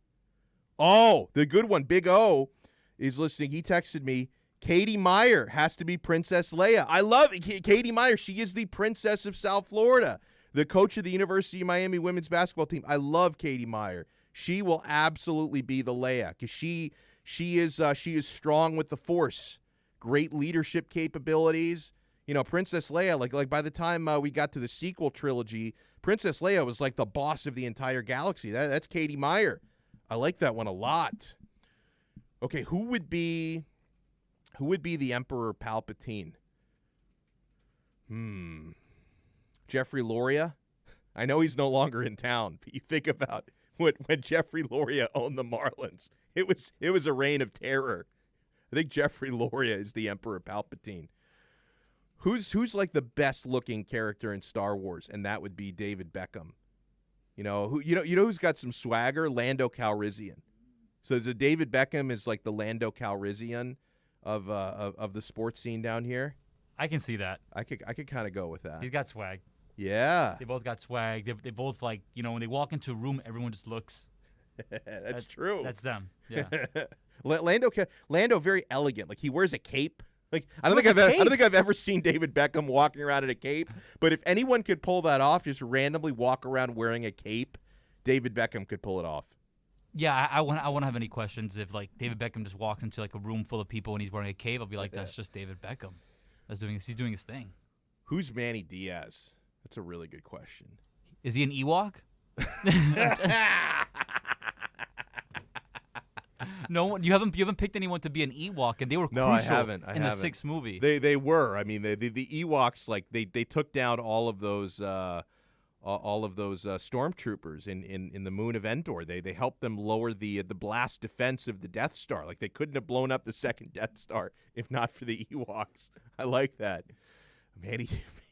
I don't know. That's either disrespectful to the Ewoks or it's disrespectful to Manny Diaz. One or the other. Well, hopefully, I don't know how to take it if it's a compliment or not, but like, I would be okay with being an Ewok. Like, they seem like a functioning society without the help of humans anyway. So, Manny Diaz, like, let's just hope the Ewoks are better during the regular season and then instead of the off season. Let's just hope for that. But I think it's a good comparison. Yeah, and I've got to figure out a Chewbacca. Ooh, that's the next thing we got. Is there anybody Bob big McAdoo. and hairy? Bob McAdoo, the old assistant coach for the Miami Heat. Yeah, I love that. Oh man, when we come back, we're going to talk with Antoine Staley for the Tallahassee Democrat. We're going to talk some football with him and feel. I haven't even. Here we go. Yeah, people are chiming in on this on the YouTube chat. We're going to circle back to this later this hour because I was just riffing there. Like, I wasn't actively reading the chat. Oh, Mike No Go Zones wants to know who would be C-3PO. Ooh, that's tough. You know who would have been Ron Rothstein. That's Ron good. Rothstein. That's really good. Yes. Oh man, 844-416-8123. We'll talk some football with Antoine Staley when we come back here on Onside Radio. Hey, start your morning every day at 8 a.m. with Toasted Sports. Toast covers all the local sports stories while providing some great Miami Hurricanes insight. Download, subscribe, rate, and review the podcast. Toasted Sports, 8 to 10 a.m. only at OnsideRadio.com. We'll be right back to the Man of the Match with Alex Donno. You can join us on the Onside Sports Line, 888-441-4623. That's 888-441-4623. You can connect with us at OnsideRadio.com by sending us a text at 844-416-8123. Save it on your cell phone, 844-416-8123. No better place to send your comments, ask questions, win prizes. OnsideRadio.com, the only choice for the South Florida sports fan. Get the brutal honesty every day with the Onside Zone with a Big O from 12 noon to 3 p.m. every weekday on your home for sports talk in South Florida. OnsideRadio.com. Inter Miami CF fans, join us at our new home this season for all away games as we broadcast live at Dangerous Minds Brewing Company, 1901 North Federal Highway in Pompano Beach. Join Big O and Alex Donno for the live pregame, halftime, and postgame shows while we watch the games. Enjoy meticulously brewed beer on site, delicious artisanal pizzas, live music, and giveaways. So, the new home for all Inter Miami road games is at Dangerous Minds Brewing Company at the Pompano City Mall, where they'll feature all the Inter Miami games. Follow them on Twitter at Dangerous Minds B and Facebook and Instagram at Dangerous Minds Brewing, and visit them at dangerousmindsbrewing.com. Hey Panthers fans, Dave Dwork here with some awesome news. Every Saturday, I'm going to bring you the latest on everything to do with the Florida Panthers with Chirping the Cats Radio. Saturday mornings from 10 to 11 a.m., we'll dive into the state of the team, recap games, and hear from past and present Panthers players, and plenty of other great hockey guests too. Got questions about the Panthers? Call or text the show and we'll break it down. Don't miss Chirping the Cats Radio, Saturday mornings from 10 to 11 a.m. only on OnsideRadio.com.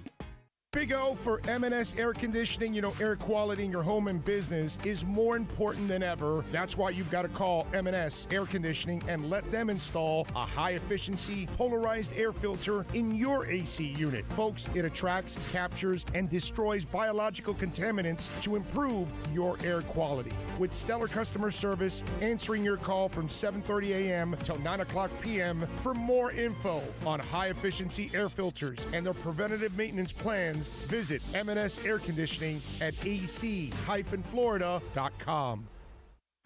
Fish fans, time to reel in the latest news in baseball with OnSideRadio.com's Marlins Minute.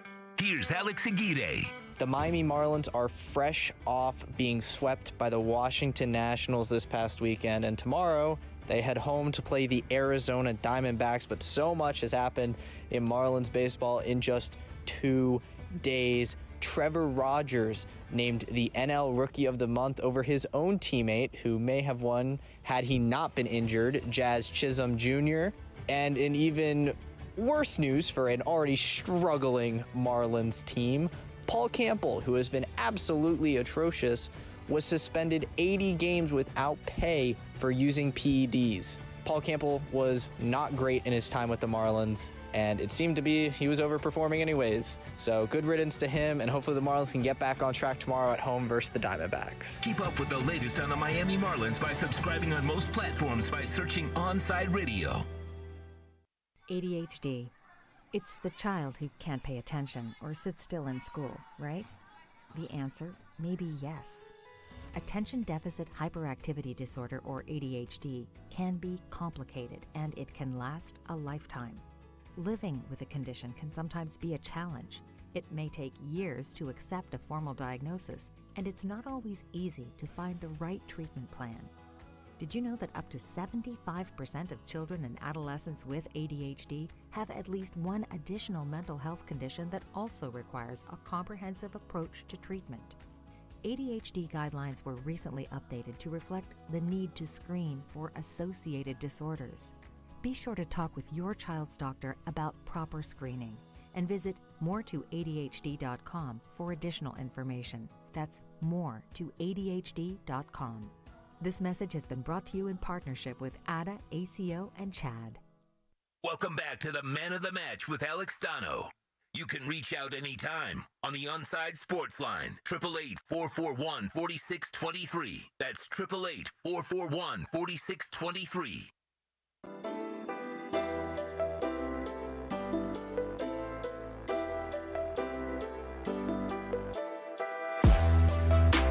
You know we're post NFL draft, but the football news and the football conversations never stop, man. And it's why I feel blessed to have a resource like our good friend Antoine Staley, who does an awesome job, most recently here currently covering Florida State for the Tallahassee Democrat and doing that at a high level. I've known Antoine throughout many stops of his covering the Miami Dolphins. He's covered the Carolina Panthers. He's covered college football for Athlon Sports. There's nothing this man cannot write about. Antoine, good afternoon, man. How you doing? I'm doing good, Donald. How are you? I'm doing really, really well.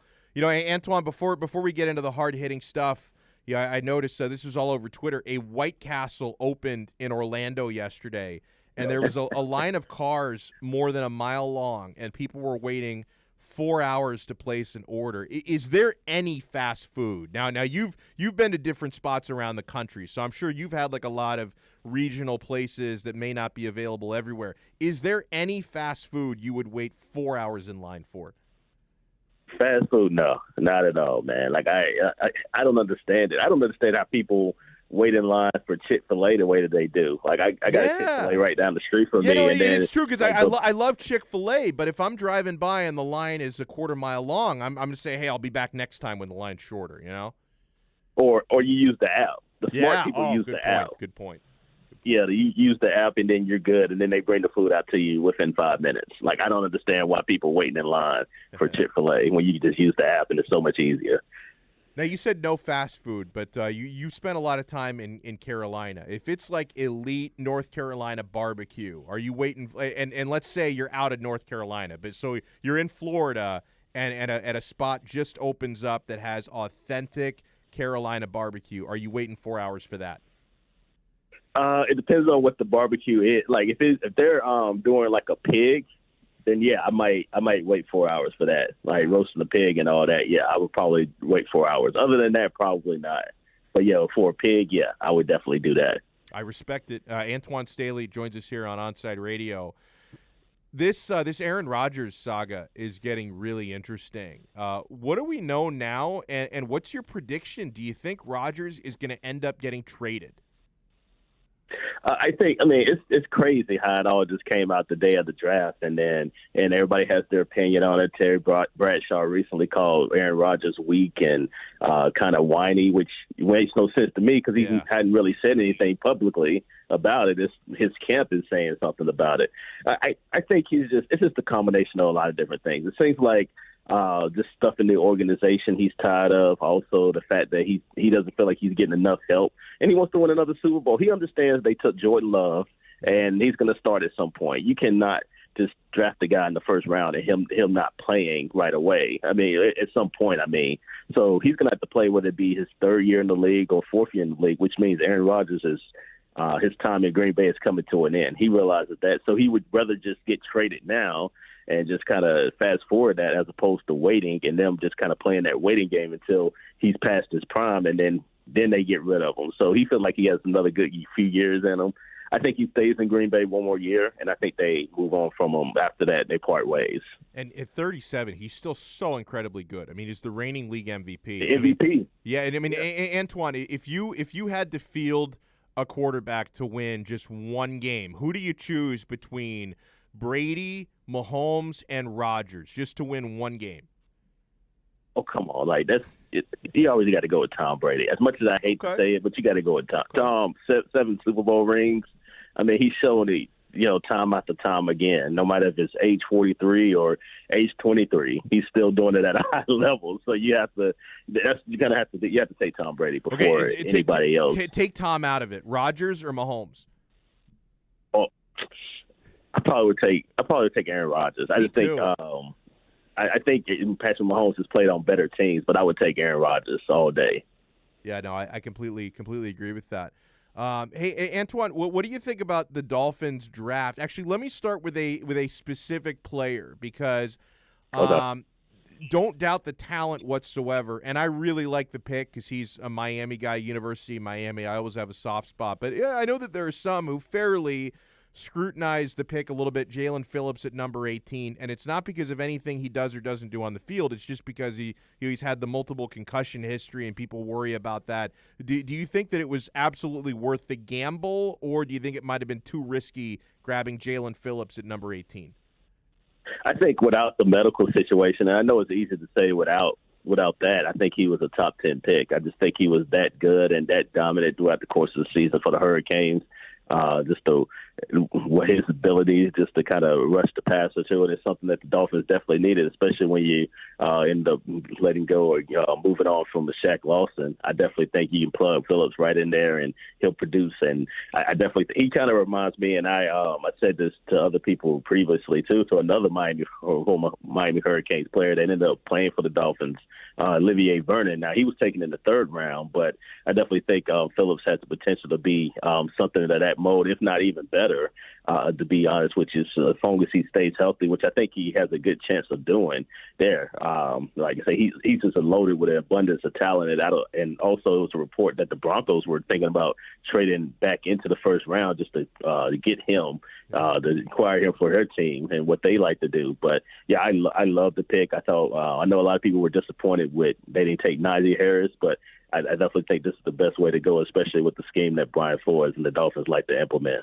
Yeah, it's one of those things where I wouldn't have complained either way. If they'd taken Najee Harris, I would have been thrilled, but I'm still thrilled with the Jalen Phillips pick. They had options there is the bottom line at 18. Well, what do you think about the first of the Dolphins selections with Jalen Waddle at number 6? Now, it actually really worked out for the Dolphins because it turns out that was not only Chris Greer's top receiver on his board, he reportedly had him actually ranked even higher than Jamar Chase. and reports said that was actually number 2 on his big board overall after only Trevor Lawrence. So with that in mind, it worked out for Chris Greer, even trading down to number 6. Do you think Waddle was the right choice there, given he was taken before Devontae Smith? How did you feel about that pick? I thought it was the right decision. I thought prior to his injury, I thought Waddle was the best receiver on Alabama's roster. Now, it's not nothing to take away from Smith, and the year that he had winning the Heisman, one of the most dominant years in college football in terms of for a receiver. But what Waddle can do, and he's a Tyreek Hill type of receiver, and has that ability. And that doesn't necessarily grow on trees there. Although I think Kadarius Toney is kind of in a similar type mode there, but I think Waddle is more seasoned and more ready for the NFL. And obviously having already that chemistry with Tua also helps a lot too as well. So I think it was, to me, I thought he was out there equally as good as Jamar Chase as far as in terms of receivers. And then he kind of had a little bit of the decline there, not too much decline, but a little bit of a drop there between Smith, and then you also had Toney there as well. But yeah, I think he's just as good as Chase, and can end up having similar type careers and really Pro Bowl type careers in the next few years. Now, nobody is questioning the first overall pick. I mean, obviously Jacksonville did what they had to do, and I think they made the right choice with Trevor Lawrence. But what did you think about picks 2 and 3? Did you think that – because, we've kind of been of the understanding for a couple of months that the Jets were going to take Zach Wilson at 2. That was conventional wisdom. But do you really think he's the second-best quarterback? And what did you think about Trey Lance going number 3 with our guy Justin Fields having to wait a bit to get drafted? Did you think it played out the right way after Lawrence? I'll start with the Trey Lance. I thought that was going to be the way they go. I think a lot of people were talking about Matt Jones, and I felt like that was a little bit of a smoke screen there. I figured Trey Lance was the guy that they wanted. They feel like he was somebody that could develop, and I know there's been a lot of talk about them potentially moving on from Jimmy Garoppolo, but I think the plan is to have Garoppolo there, and then once either he's ready to move, they're ready to move on from him, or Garoppolo maybe suffers an injury, then they're going to have Trey Lance move in there. So, yeah, I always thought that was the way the 49ers were going to go. In terms of Zach Wilson, I still think Fields was the better prospect and the number 2 quarterback in college football last year. You look at just what he did in the playoff game against Clemson, even against Alabama, when Alabama was pretty much running away with the game, and Fields just showed that moxie and toughness that he wanted to keep fighting, and I thought he played as well as he could have. And just the fact that Ohio State couldn't stop that prolific Alabama offense. But yeah, to me, I thought I maintain this opinion that I think Fields is the second best quarterback, and I think the Bears got a home run of a pick moving up for him. So they hadn't had a quarterback in so long. I know a lot of their fans love Jay Cutler.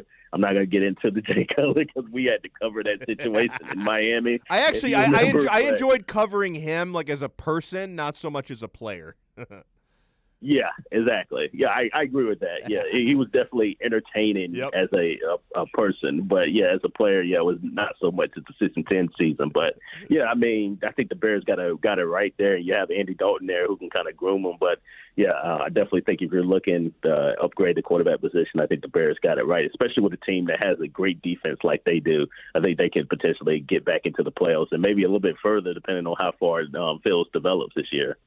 Now, last year, I had a couple of pretty valid excuses for Tua. Like, for anyone who thought, Tua should have played better, why didn't he have more of an impact? I mean, you think about, him coming off of hip surgery and not really having a real training camp. And then once he did start playing, he didn't have a whole lot of weapons last year, Antoine. But now this year, the Dolphins have drafted Jalen Waddle. They've gotten Will Fuller. They drafted another pass-catching tight end. In Ford, who I think can do some good damage, the kid out of Boston College. So are you expecting Tua to take a big jump forward in year 2? Yeah, I do. I love Hunter Long. I think Hunter Long is the Hunter Long. I don't know why I call him Ford for some reason. Long. Thank you, Hunter Long. Yeah, maybe you're channeling your inner Isaiah Ford or something. I don't know. I think so. But yeah, Hunter Long. I mean, I know a lot of people probably didn't watch a lot of Boston College football, but what they like to do, they like to run the football, and also they throw the ball pretty well as well. And the thing about Hunter, he's like an old school tight end at 6'5", 250, somebody that's a really good receiver, had the most targets out of anybody in college football last year, and also really great hands. So to pair him up with a Mike Gesicki too as well, that's a good dynamic duo. And I know they may not re-sign Mike Gesicki, but if they don't, then you kind of have a good plan in place just in case he were to leave. But even if you do sign Gesicki, you have a 2 tight end set where you can run, and I definitely think that'll help too in a lot of different ways. I love what they're doing, especially getting Itchenberg on the offensive line too as well, somebody that can play tackle and guard. I think Tua is going to – and you've seen Tua put that on the muscle this year, which I think is definitely going to be key and really help him. I expect really good things. I expect him to up his game a little bit more this year. And what that looks like in terms of wins and losses, I'm not necessarily sure. But I definitely think he'll have a much better year, especially having an off-season where he's able to learn and develop, and also having an off-season program where he can work with his receivers and the rest of his teammates. Hey, today is Star Wars Day, May the 4th. Are you a Star Wars fan? Do you celebrate Star Wars Day? I'm not really a big Star Wars. I'm more of a Star Trek fan. Okay, Trekkie. I'm more of a Trekkie, yeah. All right. Yeah, I was always more of a Star Wars guy. It's like I feel like Star Wars and Trekkies, like they butt heads a lot. Like they get into fights and stuff, but I don't know. I still like you, man. Antoine Staley does an incredible job. He covers Florida State now for the Tallahassee Democrats, so check out his work. Follow him on Twitter at Antoine Staley. Antoine, thank you so much for the time, man, and for the insight as always, and you have a wonderful week. You too, Donald. Thank you, man. Really good stuff there from Antoine Staley. Yeah, I feel like I would really like Star Trek. Never really gave it a chance. I've seen some of the movies. Like I've seen like some of the really old ones from back in the day, but like I would watch them when I was a kid, and I didn't really understand it because it's very complex space and time stuff. And like I watched a couple of the new movies that J.J. Abrams did, you know, with Chris Pine. But I don't know, like I've never gone and watched like the shows. Like I remember when I was a kid, and The Next Generation used to be on, and that was very popular. I never watched it much. So I feel like Star Trek is the kind of thing I could get into, because a nerdy thing that I do like, which was on for a while, Battlestar Galactica.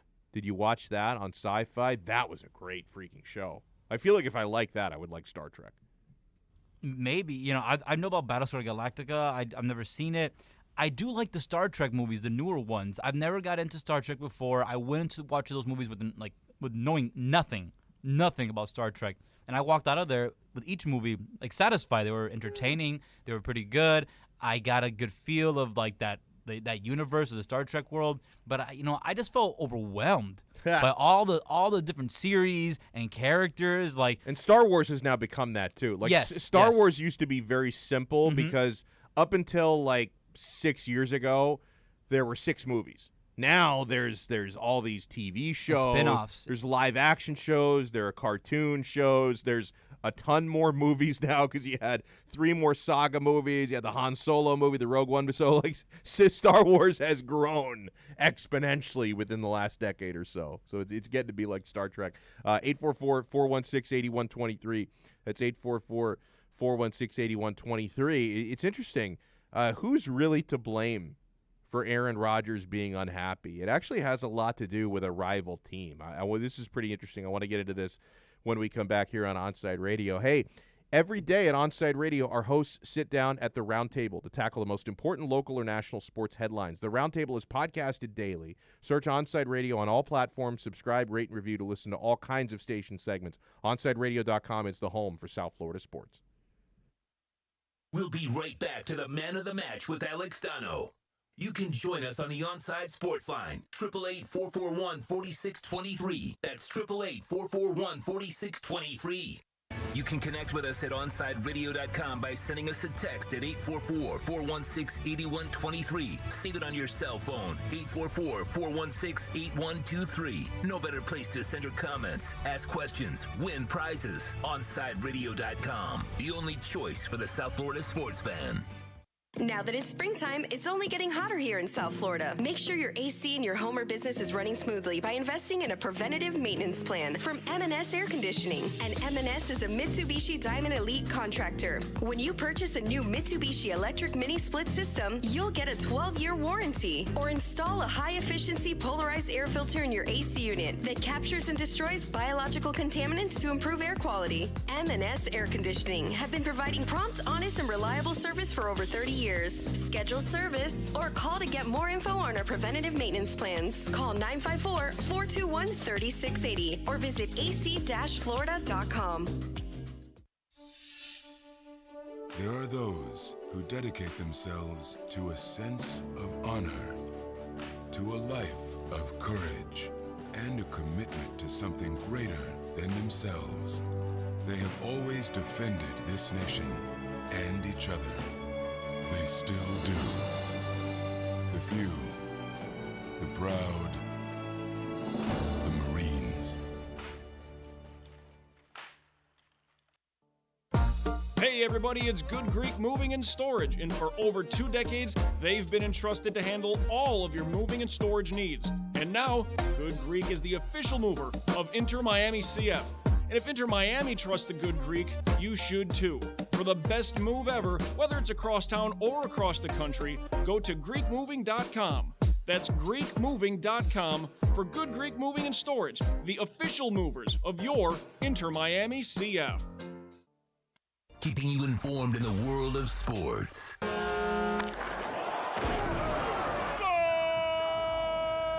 With an OnsideRadio.com sports update. Sasha Barkov sent fans home happy with the overtime winner last night as the Florida Panthers beat the Dallas Stars 5-4. The Panthers skate next with the Tampa Bay Lightning Saturday. Puck drops for that at 7 p.m. The Miami Heat welcome the Dallas Mavericks into the AAA tonight. Tip-off for that game is set for 8 p.m. And the Miami Marlins start a series against the Arizona Diamondbacks. The Miami Marlins ace Sandy Alcantara will be on the mound for your Fish, and Trevor Rogers, the Southpaw rookie for Miami, won National League Rookie of the Month. You're listening to South Florida's only local sports talk station. And coming up, we have more Man of the Match with Alex Donno right here at OnsideRadio.com.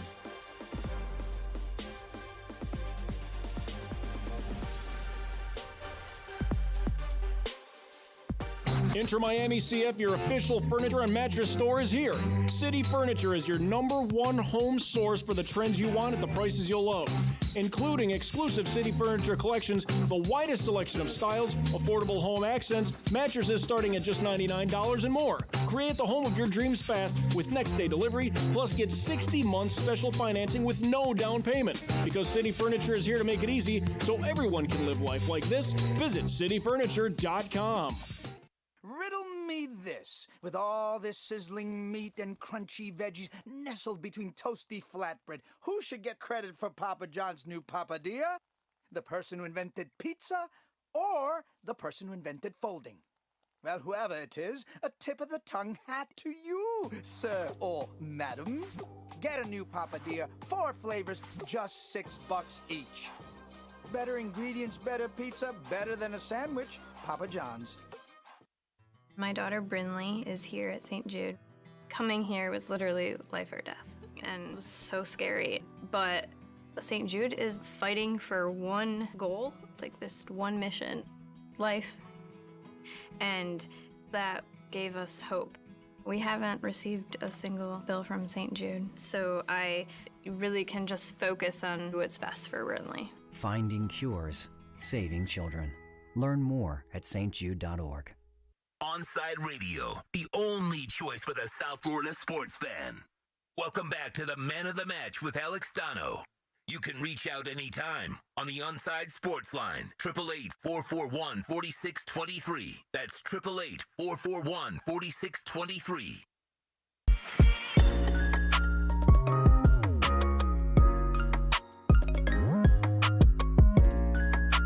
Yeah, welcome back into Man of the Match. Huge thanks again to Antoine Staley for joining us, talking some NFL. Covered a lot of ground there with Antoine. Talked a little bit about Aaron Rodgers, who's unhappy in Green Bay. I'm glad that Antoine had a similar take that I had to what Terry Bradshaw said, and I didn't tell Antoine anything about my take beforehand. Honestly, for Terry Bradshaw to call Aaron Rodgers dumb as rocks for being unhappy about being on a mismanaged team, like, Terry, you should understand his frustration. Like, you should respect the fact that Aaron Rodgers at 37 is still good enough right now to be the MVP of the league, and he's got a knucklehead general manager who's not doing what he needs to do to surround him with talent. And his head coach is a dumbass, too. Kicking that field goal last year? Come on, man. Ian Rappaport tweeted something very interesting yesterday. And you could say, based on this information, that the Minnesota Vikings indirectly had a lot to do with why Aaron Rodgers is so unhappy with the Green Bay Packers. That's poetic, right? Because biggest rival for the Packers historically, the Minnesota Vikings. And if the Minnesota Vikings had something to do with Aaron's frustration with Green Bay management, and if Minnesota has helped destabilize the Green Bay Packers organization, that is a job well done. And we know Minnesota loves rattling Green Bay. You remember where Brett Favre wanted to go and ultimately did end up a year later when he left the Packers. That was the Minnesota Vikings. He had to spend a year in purgatory with the New York Jets, right? Which I felt kind of bad for Favre. I mean, because the Packers wouldn't trade him to Minnesota. So here, I'm going to banish you, Brett. You're going to have to go play for the worst-run organization in sports. Well, one of, anyway. You go play for the New York Jets for a year. He eventually got to Minnesota. So they screwed with Green Bay by having Brett Favre there for a couple of years, and now they're screwing with Green Bay with Aaron Rodgers. So this is a great tweet by Ian Rappaport. The draft is the ultimate what-if. In 2020, Packers general manager Brian Gutekunst, who's an idiot. I added that in, the idiot part. He didn't tweet that. Packers GM Brian Gutekunst targeted a wide receiver. He tried to trade up for LSU wide receiver Justin Jefferson, only to see Minnesota take him. He watched the 49ers trade up for ASU wide receiver Brandon Ayuk, another target. Then Green Bay moved up to select Jordan Love, which pissed off Aaron to no end. And listen, there are two ways to look at it. You know, on the one hand, you could say, why is Aaron being a bitch because they draft his future replacement? That's not really the way to look at it, okay? You have to look at it as the Packers had the opportunity last year in the first round to get Aaron Rodgers a weapon to make the team better now, because the team here's the thing, guys. It's one thing to plan for the future. It's another thing to plan for the future at the expense of the present. It's a very difficult line to walk. It's very important for NFL GMs to walk that line. And actually, I think the people in charge of the Dolphins do a pretty good job of that, right? Because you remember last year, the Dolphins found a way to break in a new starting quarterback, but they also cared enough about winning that a couple of times they did bring on the closer. They brought on Obi-Wan Kenobi in Ryan Fitzpatrick off the bench. So, you know, you have to walk a very delicate line where you're planning for the future and you're also trying to win in the present. You don't want to sacrifice one for the other, especially when you have one of the best quarterbacks on the planet, right? And you have an opportunity, because Green Bay was right there last year, man. Green Bay was knocking on the door of being a Super Bowl team and potentially Aaron Rodgers getting another ring. And so, yeah, planning for the future, I get it. Oh, they've got Jordan Love. They've got the guy who might be their quarterback of the future. But when you have Aaron Rodgers right now and you need a weapon in the first round, that wasn't the right move, trading up to draft Jordan Love there. Wide receiver, that would have been the right move. And the Minnesota Vikings, apparently, by drafting Justin Jefferson, who I'm sure Aaron Rodgers would love to have a weapon like that right now, that Minnesota indirectly has led to some of this turmoil between Rodgers and the Packers. So it's tough, and clearly Brian Gutekunst is not a good GM, because this guy doesn't know how to walk the tightrope of planning for the future while planning for the present, because he sacrificed one for the other. He sacrificed win now because the Packers had a very real chance to do that by trying to plan for the future. A good GM finds a way to manage both. A good GM finds a way to win now while also setting yourself up for the future. He failed at one of those things, and I don't blame Aaron Rodgers for being upset. I really don't. We'll wrap up the 4 o'clock hour when we come back. We got to talk some Tyler Hero on the other side. He's the subject of today's roundtable segment here on Onside Radio. But before we get to that, I want to talk about my great friends at Checkers Old Munchin German Restaurant, the newest member of the Onside Radio family. Guys, if you are looking for a change from the everyday restaurant, then you need to get to Checkers Old Munchin German Restaurant in Pompano Beach. They have all of your German favorites, and it's really delicious. I can't tell you how much Checkers Old Munchin food I've had over the years. It's so delicious. The brats, the Wiener Schnitzel, the homemade potato pancakes, pretzels with mustard, and lots of German beer. And with daily specials, there is something for everyone. If you're up for a challenge, take their famous boot tour. Das Boot! If you finish 30 boots of different varieties of German beer, you'll receive half price on their beer for life. And you'll get to take home your own boot and Checkers Old Munchin t-shirt. I have both at home, and they're awesome. I've got my boot, and every now and then I drink beer out of it, and it's great. Like celebrating the Scudetto, I drink beer out of the Checkers Das Boot. They also have outdoor seating at Checkers. It's available in their new beer garden, with live music, as well as carryout, curbside pickup, and delivery. So, for the finest German food and beer, get on over to 2209 East Atlantic Boulevard in Pompano Beach. Follow them on Facebook and Instagram at Checkers Old Munchin Restaurant, or call them for reservations at 954-785-7565. That's 954-785-7565. And you know I love the owner, Matt. He's a great dude. He's a huge Canes fan, Florida Panthers fan, Inter Miami supporter as well. And his food and beer is always on point. So we'll see you at Zagat Rated Checkers Old Munchin German Restaurant in Pompano Beach. We'll be right back to the Man of the Match with Alex Donno. You can join us on the Onside Sports Line, 888-441-4623. That's 888-441-4623. Join the Inter Miami family in 2021 by becoming a 2021 season ticket member. Enjoy enhanced access benefits and pricing not available to general fans. Visit intermiamicf.com/tickets for more information. Hey Panthers fans, Dave Dwork here with some awesome news. Every Saturday, I'm going to bring you the latest on everything to do with the Florida Panthers with Chirping the Cats Radio. Saturday mornings from 10 to 11 a.m., we'll dive into the state of the team, recap games, and hear from past and present Panthers players, and plenty of other great hockey guests too. Got questions about the Panthers? Call or text the show and we'll break it down. Don't miss Chirping the Cats Radio, Saturday mornings from 10 to 11 a.m., only on OnsideRadio.com. You're listening to OnsideRadio.com. Catch up anytime by downloading the MyTuner Radio app. OnsideRadio.com, South Florida's true hometown station. Inter Miami CF, your official furniture and mattress store, is here.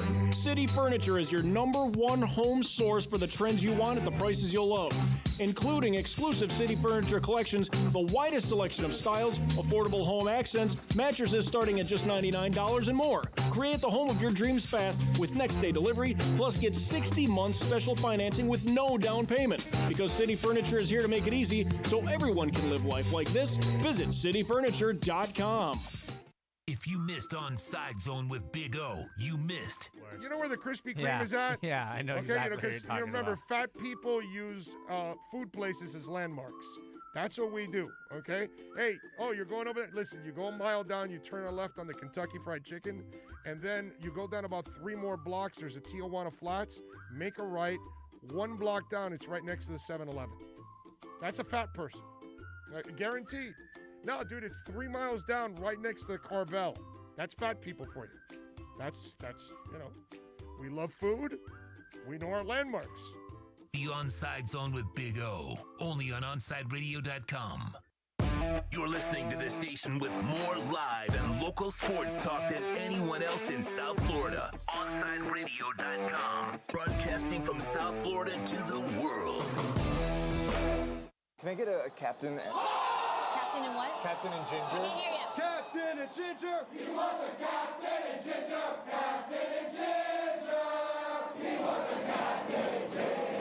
Captain Morgan, official partner of Major League Soccer. Welcome back to the Man of the Match with Alex Donno. You can reach out anytime on the Onside Sports Line, 888-441-4623. That's 888-441-4623.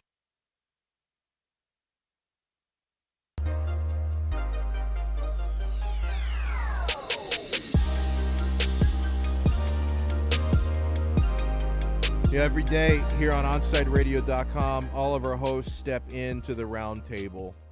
We tackle one of the biggest local or national sports stories, and I love what we do with this, and I give a lot of credit to our guy, Alex Aguirre, because at the end of the day, he splices it all together, right? Toast, Kai, Big O, me, we all weigh in on a topic, and then Alex slaps it all together, one-stop shopping, and we post it on Onside Radio on our podcast page, and you guys can hear it, which I think it's a great tool because for those of you who are able, like time-wise, to listen to our shows, from sun up to sundown, God bless you.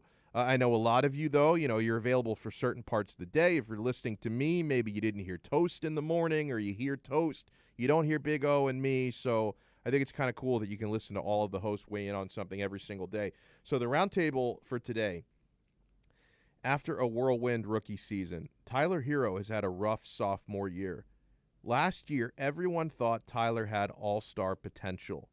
Where are you now with the young man? Do you still have that same ceiling for him, or have you given up and consider him a role player?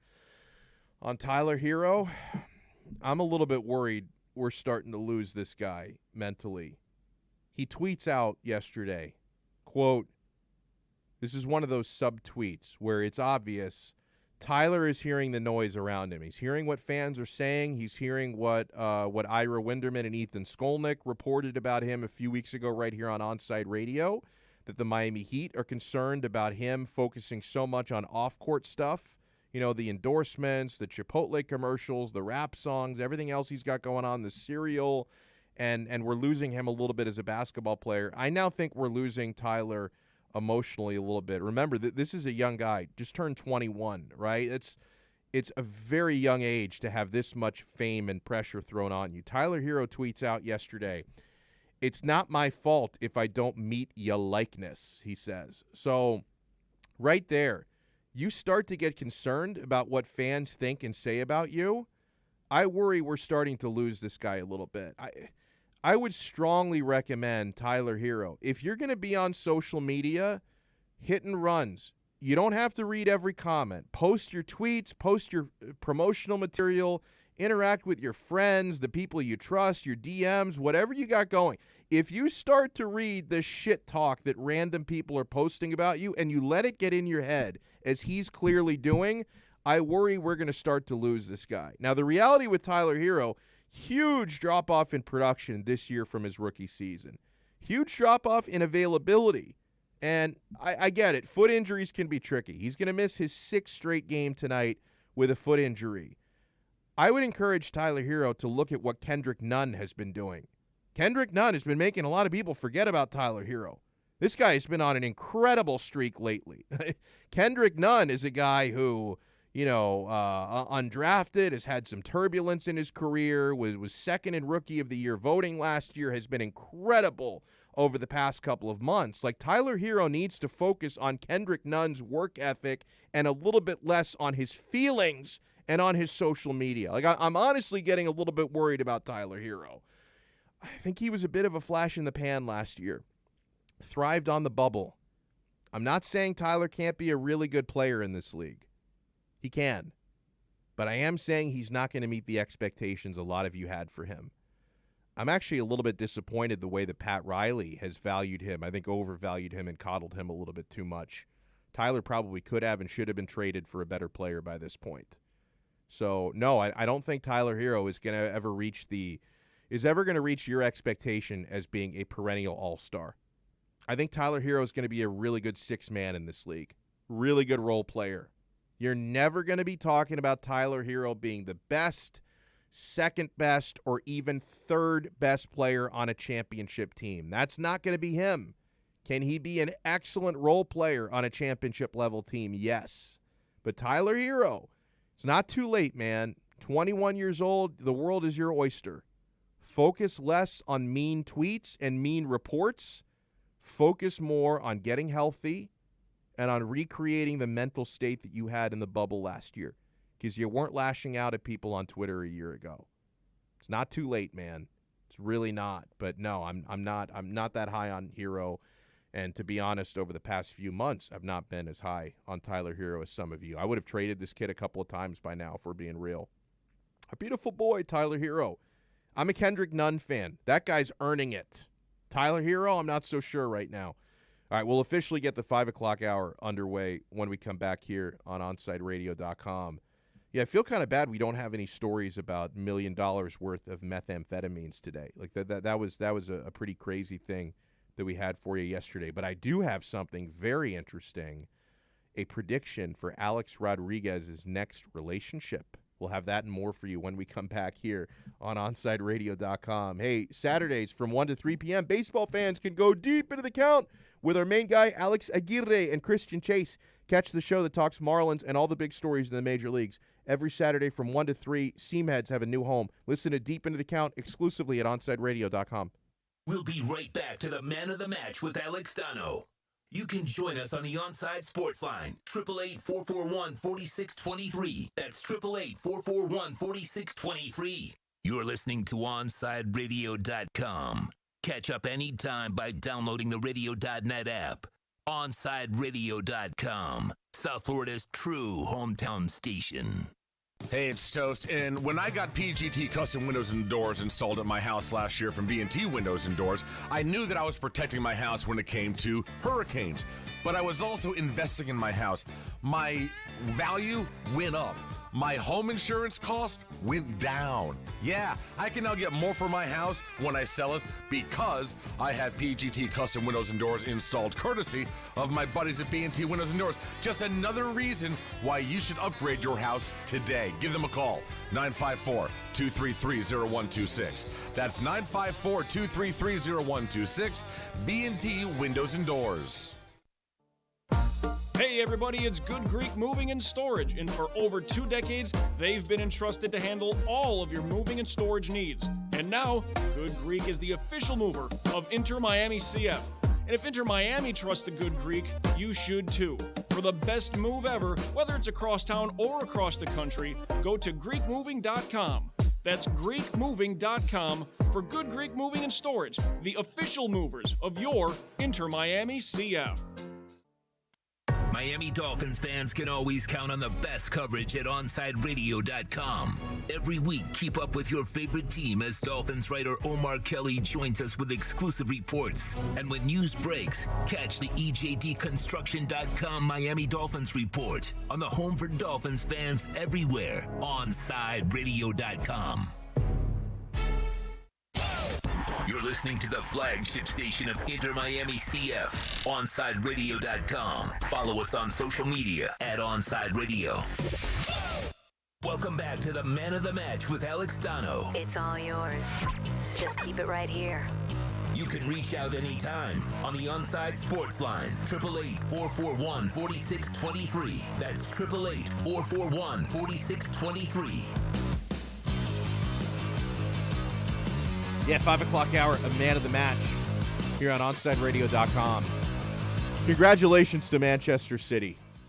And if our guy Tito Benach is listening, one of our great former producers, he may be at the new day job, but if Tito's listening, congratulations to Man City. Again, I'm such a knucklehead, man. I lost a bet on PSG in the first leg last week. I thought, PSG, I think they're going to get at least a draw this time. So I had a little bit of money on PSG on the money line. I think it was around plus 250.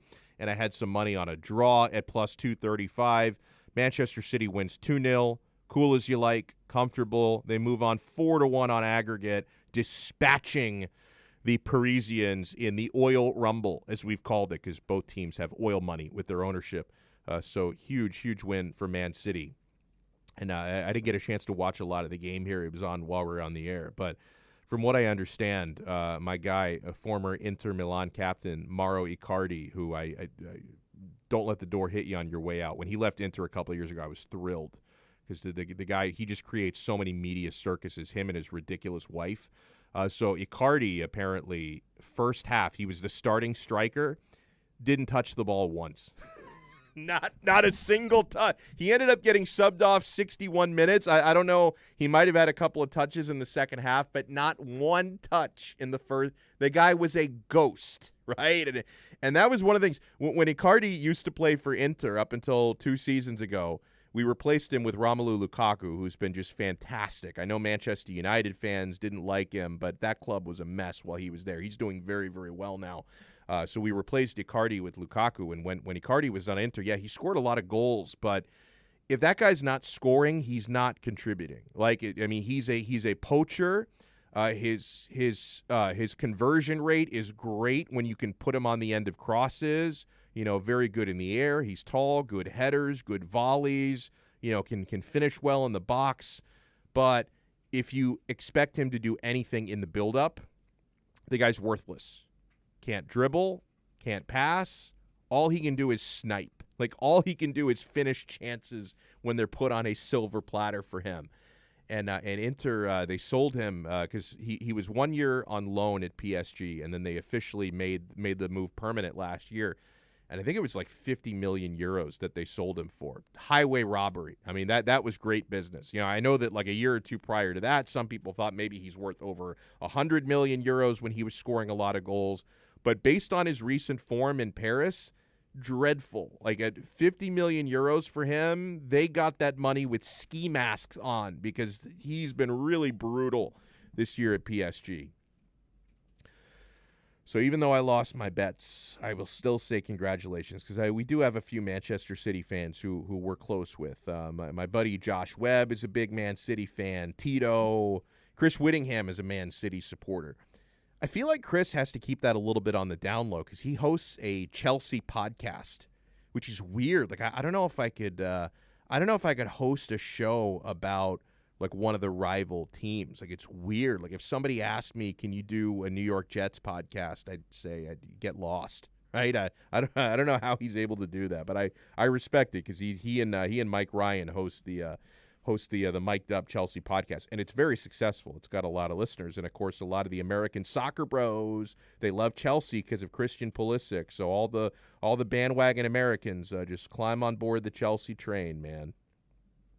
All right, so I want to get to this A-Rod thing, and maybe Alex Aguirre, the baseball expert, can shed some light on this because this is sort of a baseball-related story. My guy Jose Canseco, I think he's like an A-Rod stalker. Right, because Jose Canseco, and I think he's written a couple of books. I read his first book, the one that outed all the steroid users, and then everyone bashed him, but it turns out he was 100% right about everybody he outed, which is great. I read his first book, Juiced, and it was actually really entertaining. And I've I understand Jose Canseco is a scumbag. I make no bones about that. I wouldn't trust this guy as far as I could throw him. But he is incredibly entertaining, and when he outs people, he tends to be right. And Jose Canseco has this weird ability to predict every one of Alex Rodriguez's relationships.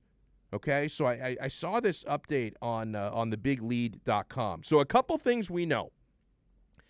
A-Rod and J-Lo are Splitsville.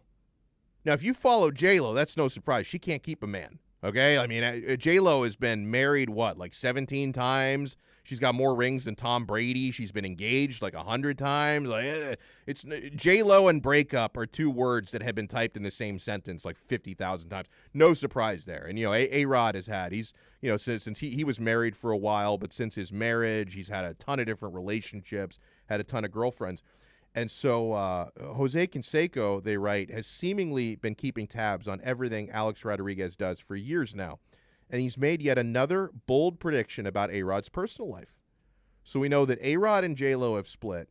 We also know that Bill Gates and Melinda Gates have split. You wouldn't think those two stories are related, would you?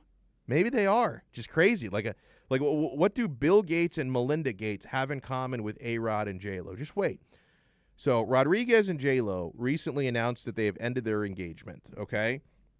An even more prominent couple, Bill Gates and his wife Melinda, revealed on Monday that they are getting a divorce after 27 years of marriage. That news inspired Jose Canseco's latest A-Rod prediction. Jose Canseco tweeted, Melinda Gates and Alex Rodriguez will be publicly dating by the end of the summer, Canseco wrote. Before you laugh, they write, remember that Canseco predicted A-Rod's breakup with J-Lo months before it happened. He even had the details of how it would go down and ended up being right. The Gates family has a net worth of more than $100 billion. Wow. Their split could set the record for the largest divorce settlement, which is currently the reported $36 billion divorce settlement between Amazon founder Jeff Bezos and his ex-wife Mackenzie Scott a few years ago. Canseco has been calling out A-Rod for years, including back when he said Rodriguez was messing with Canseco's ex-wife. Oh, I forgot about that. And you know what, Alex? Canseco obviously has A-Rod's sources, right? Because they have friends in common, including A-Rod messing around with his ex-wife back in the day. So Canseco has spies. Like, Canseco has people that are in or close to A-Rod's inner circle. Oh, so that's really interesting. So you know what? A-Rod's relationships don't always make sense. Melinda Gates is loaded. Now, Melinda Gates, like, she's got to be a little bit older, right? I mean, she was married to Bill for 27 freaking years. But, you know, I remember, you know, like more than a decade ago when A-Rod was dating Madonna, and Madonna was like 15 years older than A-Rod. So him being with Melinda Gates would not surprise me one bit, man. You think A-Rod and Melinda Gates are going to end up in a public relationship? If anybody could predict that, it's A-Rod. And again, it's sad to me that celebrity relationships are so hard to keep up, right? I mean, what's the longest reigning celebrity couple? There's some old timers who have been together for a while. Is Annette Bening and Warren Beatty? Is Warren Beatty, is he still alive? I think he is. Annette Bening and Warren Beatty have been together forever. Goldie Hawn and Kurt Russell. Assuming they're still together, they've been together for a long-ass time. But outside of that, I mean, Ben Affleck has, like, dated and been married to 100 different famous women, including J-Lo, including Jennifer Garner. You know, we've had all these different celebrity relationships that come and go. So that's crazy. Rafa in Miami says, Jose Canseco has no friends. You'd be surprised, right? They're all scumbags, probably. I'm sure they are. They're all used car salesmen. Oh, gosh. All of Canseco's friends. Just this low life. Man. I saw him on a reality TV show years ago. It was called something Celebrity Funhouse or whatever. Surreal Life. Is that the one? Yes. Okay. I mean, maybe he was also in Celebrity Funhouse, but he was definitely in Surreal Life. I think Vern Troyer was in that yes, season. Yes, Surreal Life. Yeah, that was Surreal Life. Yes, that's the one. I remember watching that show, and I was like, I get it. You kind of blackballed yourself by coming out with that book and like kind of snitching on everybody, pretty much. But he wasn't like, he didn't have a lot of friends even when he was a player as well. He was just like he just thought he was a hot shot the whole time. And granted, he was, but like at the time, you know, people didn't know that you were cheating until later on, and then that's why you like a hot shot. And that's why he probably doesn't have any friends except used car salesmen. Right. Dude, I got hoodwinked by Jose Canseco once. Twice, actually. So the two stories are related to one another. I think I may have told you this story once, Alex, maybe not. What's up? So, like, excuse me, 8 or 9 years ago, I had an interview set up with Jose Canseco, which is a pretty big thing for radio, right? I've got an interview. I think I told you the story. I had an interview with Jose Canseco, and then they bait and switched me. Not on Jose, but here's what they did to me. So I had an interview set up for a longest time with Jose Canseco, and we set up the interview because he was doing celebrity boxing. Like, he was going to box Lindsay Lohan's dad, who's a huge scumbag in his own right. Jose Canseco was going to box this guy. So that's how I booked the interview. And, okay, so 5 minutes before the interview started, I get the advance call from the PR rep, and it wasn't her fault, I don't think. But she tells me, oh, just so you know, he's not going to take any baseball questions. So you could talk to Jose Canseco. You have 15 minutes with him. You can't ask him anything about baseball or the interview's over. So it's like, dude, I've got an interview with one of the most, controversial former baseball players of all time. And then 5 minutes before the interview, you tell me if you ask him anything about baseball, interview's over. He's gone. So I had to ask him about his dopey celebrity boxing fight. I had to talk with him about that for 15 minutes. And then here's the other crazy thing. I got hoodwinked twice, right? Because, like, I interviewed him on a Thursday before his celebrity boxing thing, and then the fight was on Saturday at a nightclub. And it turned out Jose didn't even show up. He sent Ozzy Canseco to fight for him. He sent the twin brother. Did you ever hear that story? So the twin brother, and there was something really strange about it because, like, he didn't really talk to anybody when he was there. And obviously they're identical twins, so they're not easy to tell apart. But so Ozzy Canseco fought in place of Jose Canseco. I can't even remember what happened in the fight, to be quite honest. I don't. It's all a blur to me. But so he shows up in like a bodysuit, and the reason why is he and Jose don't have the same tattoos. So he knew, like, he couldn't show up shirtless. So he was wearing like a long, like, he boxed in like a flesh-colored long sleeve shirt.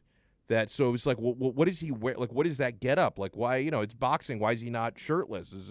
It's a weird thing. And then we found out a few days later, it was exposed that it was not Jose Canseco. His brother, Ozzy Canseco, his identical twin, actually showed up to the fight for him. And it was crazy. So that I got hoodwinked by Jose Canseco twice, right? I got screwed over in the interview, and then I got screwed over because I didn't actually watch the guy. Oh, man. Rafa in Miami writes, Kurt Russell and Goldie Hawn, 36 years together, but they've never married. Maybe that's the secret.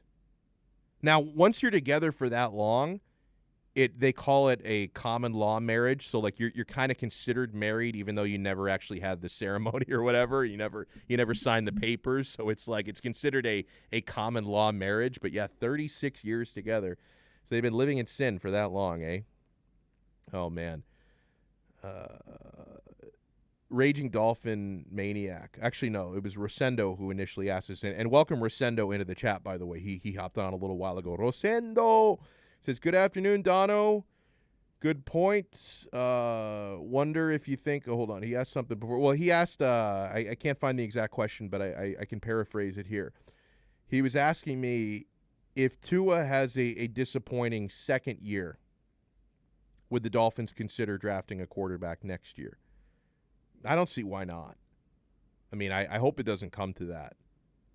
I'm hoping Tua takes a huge step forward this year and shows us he's on track to be a franchise quarterback. I don't think that I would like to see the Dolphins make the playoffs this year. Don't get me wrong. Like, I'd be disappointed if they didn't. Okay, but they're not a Super Bowl contender this year. That's what we're hoping 2022, 2023, 2024. That's the window where we're hoping the Dolphins can become a Super Bowl contender. But obviously this coming season, you want to be in the playoffs. You want Tua to take big steps forward, and why not? He's got more weapons, and they're improving the offensive line as well. They've added some pieces, and they're getting older because they had the youngest O-line in the league last year. They got a year's more of experience. So you're expecting Tua to take a big step forward. If he doesn't, then, yeah, that throws a huge wrinkle in your project. If Tua doesn't take a step forward this year, and again, I'm not expecting it to come to that, and I hope it doesn't come to that, but if he's not good this year for whatever reason, then, yeah, you consider drafting a quarterback next year. Absolutely. I don't want to create an environment where you're not creating any competition. It's one of the things that annoyed me about the Ryan Tannehill era. 7 years.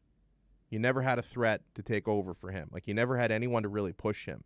You had career backups there. I mean, the best backup you had for Tannehill, and I liked him, was Matt Moore, but Matt Moore was never really a threat to take Ryan Tannehill's starting job. You never invested in any sort of an insurance policy in that position. You didn't even think about replacing him until he was 7 years in the league already. I don't want to create that sort of an environment with Tua. Like, you're giving Tua every chance to succeed in this second year. If he doesn't make improvements this year, then you have to start to wonder if you hit the eject button. And I'm not saying this to make anyone panic. I'm not saying this to make anyone think that I'm not Team Tua. I am Team Tua. And I think Tua is underrated. I think Tua takes way too much crap from football fans and from the national media. So I'm expecting Tua to be really good this year. But if he's not, I wouldn't be shy about taking a quarterback next year. Absolutely not. I agree with them not taking one this year, but next year, it's open season. 844-416-8123 on the text line. Make sure, by the way, if you can, if you're stationary, like if you're not driving around, you're home or you're in the office or the home office, you're a corporate time-stealing weasel, I highly recommend watching and chatting with us on YouTube. Go to youtube.com, search for Onside Radio. Subscribe to our channel, by the way. We're constantly growing. We reached the 500 mark over the last couple of days. We're at 502 now, so make sure you tell your friends. Spread the word about Onside Radio. Subscribe to our channel. And when you're on there watching the live stream, do us a big solid and smash the like button. Hit the thumbs up button. Because the more likes, the more thumbs up we get, the more people's home pages we show up in, because when the video gets a ton of likes, it gets recommended to others. It's the algorithm. We want to work that algorithm and make us as great as possible. Yeah, Bromar Smelly says, I would draft a quarterback next year if Tua doesn't make a big jump this year. I agree. This is a results-oriented business. I only care about your feelings so much. The same way I say Tyler Hero needs to get out of his feelings and stop subtweeting fans and just go out there and do the work on the court, Tua knows this. Tua has to do the work on the field next year. And if he doesn't do his job correctly, they will find someone else who will. Hey, Heat and NBA fans, catch Ira Winderman here exclusively at OnsideRadio.com with our Acura of Pembroke Pines Miami Heat reports. Catch Ira throughout the week at OnsideRadio.com. And when news breaks, basketball fans know Onside Radio is the place you get the insight you need. We'll be right back to the man of the match with Alex Donno. You can join us on the Onside Sports Line, 888-441-4623. That's 888-441-4623. You can now watch Onside Radio daily by subscribing to our YouTube and Twitch channels. Search Onside Radio. Log on, subscribe, rate, and review Onside Radio on YouTube and Twitch. Find out why Big O has a face for radio. OnsideRadio.com, South Florida's home for real sports talk.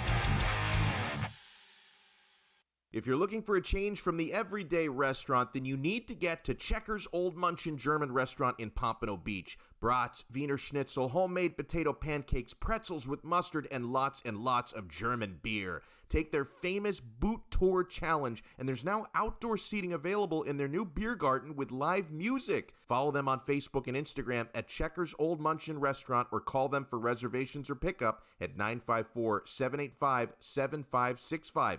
So get over to 2209 East Atlantic Boulevard in Pompano Beach to Zagat-rated Checkers Old Munchin German Restaurant. Inter Miami CF, your official furniture and mattress store, is here.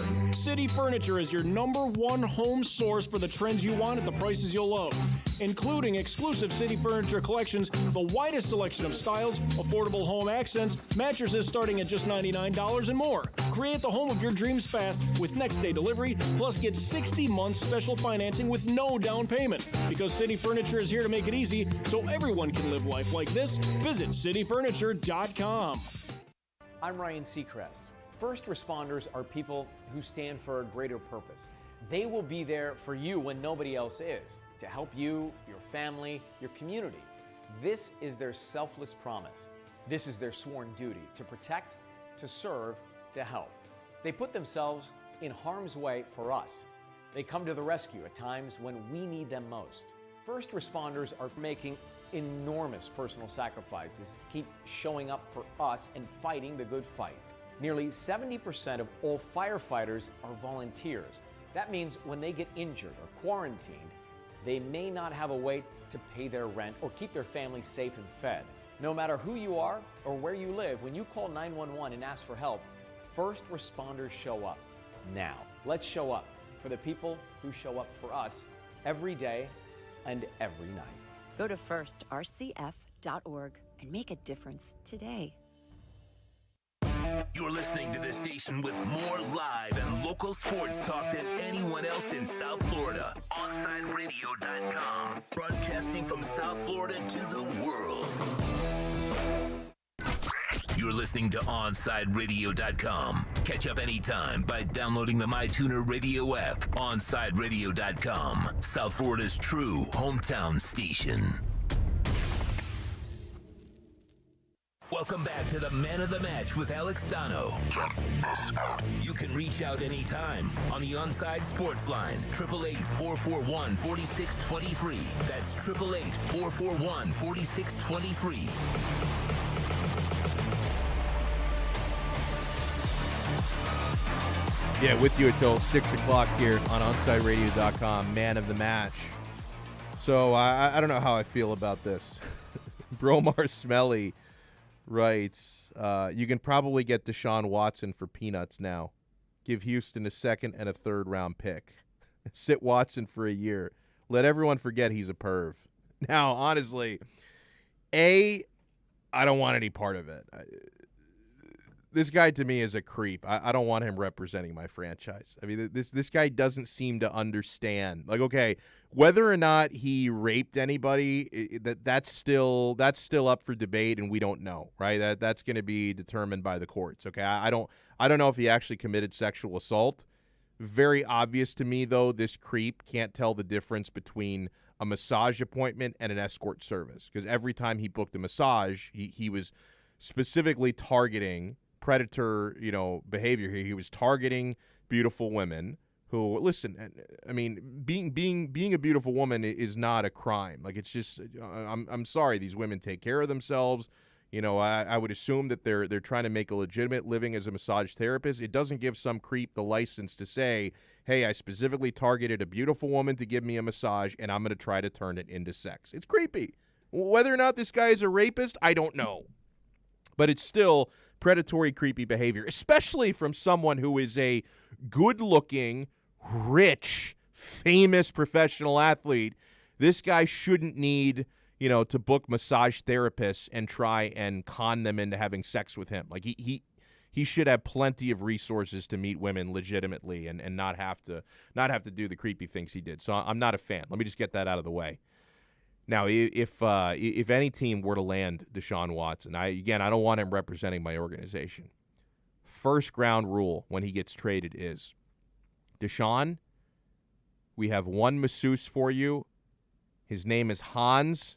He's from Sweden. He's got very large hands. He's not going to let you touch him inappropriately. You may not want to touch Hans inappropriately. Keep his Rolodex away. Do not give him full access to the internet. I don't want this guy finding women on Instagram to target. Anywhere he ends up, whether he stays in Houston, he gets traded somewhere. First rule is, Deshaun, sorry, buddy, you've lost your massage booking privileges. We have Hans for you. That is the only masseuse you can ever use again for the rest of your life. So, I don't know. Bromar Smelly writes, have you seen Watson's girlfriend? She is freaking smoking hot. I have. And I am baffled by the fact, well, actually, you know what, I'm not, because money. But I was a little bit baffled by the fact that Deshaun's girlfriend is going out of her way to, like, publicly support him, and she put middle fingers up on the haters, very classy, to take the picture with the middle fingers for the haters. It's like, I can't remember the woman's name, but Deshaun Watson's girlfriend, it's like, you do realize, even if your man there, your fella, even if your fella is not a criminal, at the very least, this guy is a serial cheater, right? Because they admitted he slept with multiple of these massage therapists. They say it's consensual, but he's still cheating on you at the end of the day. So listen, fat checks, okay? That's you're going to be a little bit more understanding when I'm sure he's buying her all the diamond rings she can possibly find these days. So I'm not really a fan of the Deshaun Watson idea. I hope Tua's good, because Tua is like the perfect face of a franchise.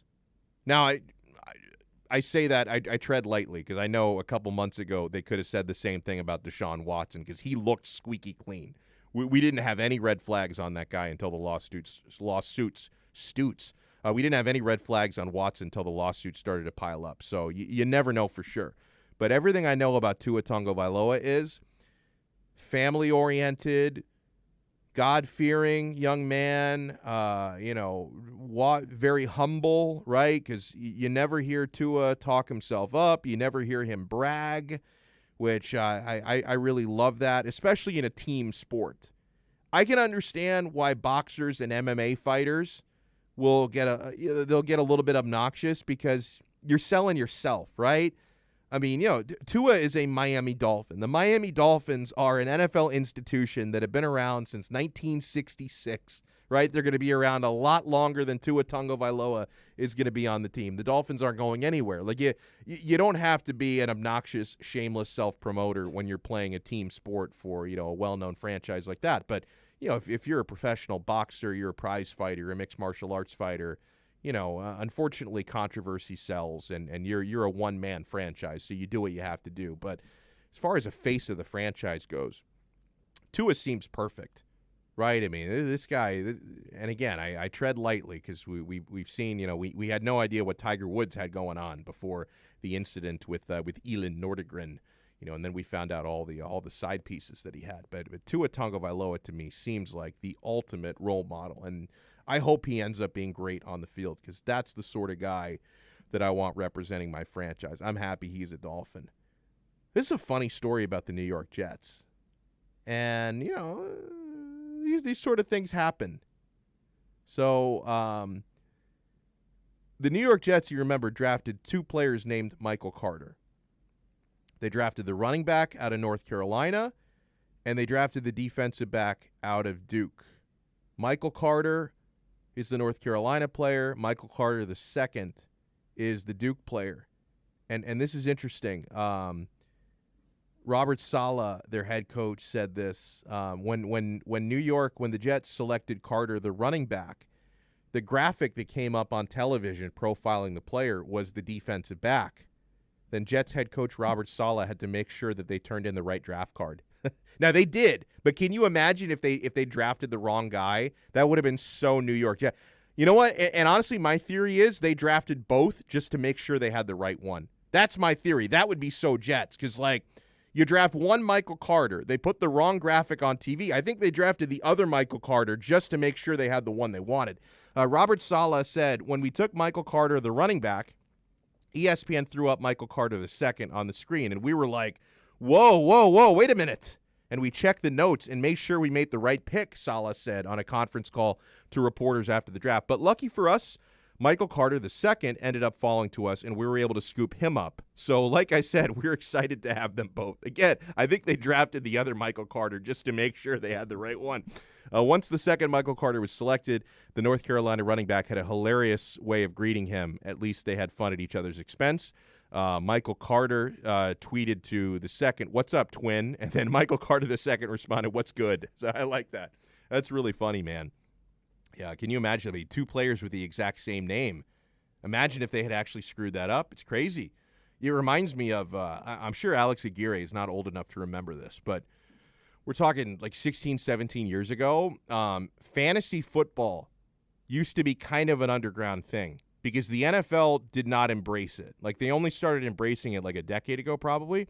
So I'm talking like, I remember having a fantasy draft. This must have been around 2003. So back then, like, you could do fantasy drafts on the internet at this point. I had actually, when I started doing fantasy in the late 90s, you had to like draft like manually, like you just wrote it down, like there were no websites. But then by 2003, like you could draft on the internet. We did a Yahoo League back then, but since the NFL hated fantasy football at that time because they thought it's too close to gambling, so the NFL like shunned it.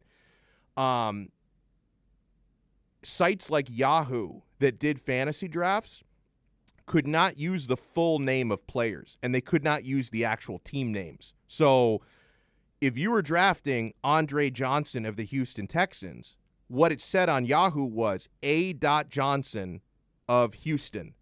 They couldn't say Texans. They couldn't use the Texans logo. They couldn't even use the man's full name. You were drafting an initial, okay? And so I remember when we were doing this fantasy draft in 2003, and actually the way you had to do it was like we drafted in person, and then the commissioner had to like submit all the picks manually on Yahoo. That's the way you had to do it then. But we had a guy in our league. He drafted Andre Johnson of the Texans, so he thought. There happened to be, and I don't remember exactly who this player was, but somewhere else in the NFL at the time, there was another player whose initials were, it was A. Johnson. And the commissioner put in the wrong guy. He put A. Johnson from some other team on this guy's squad.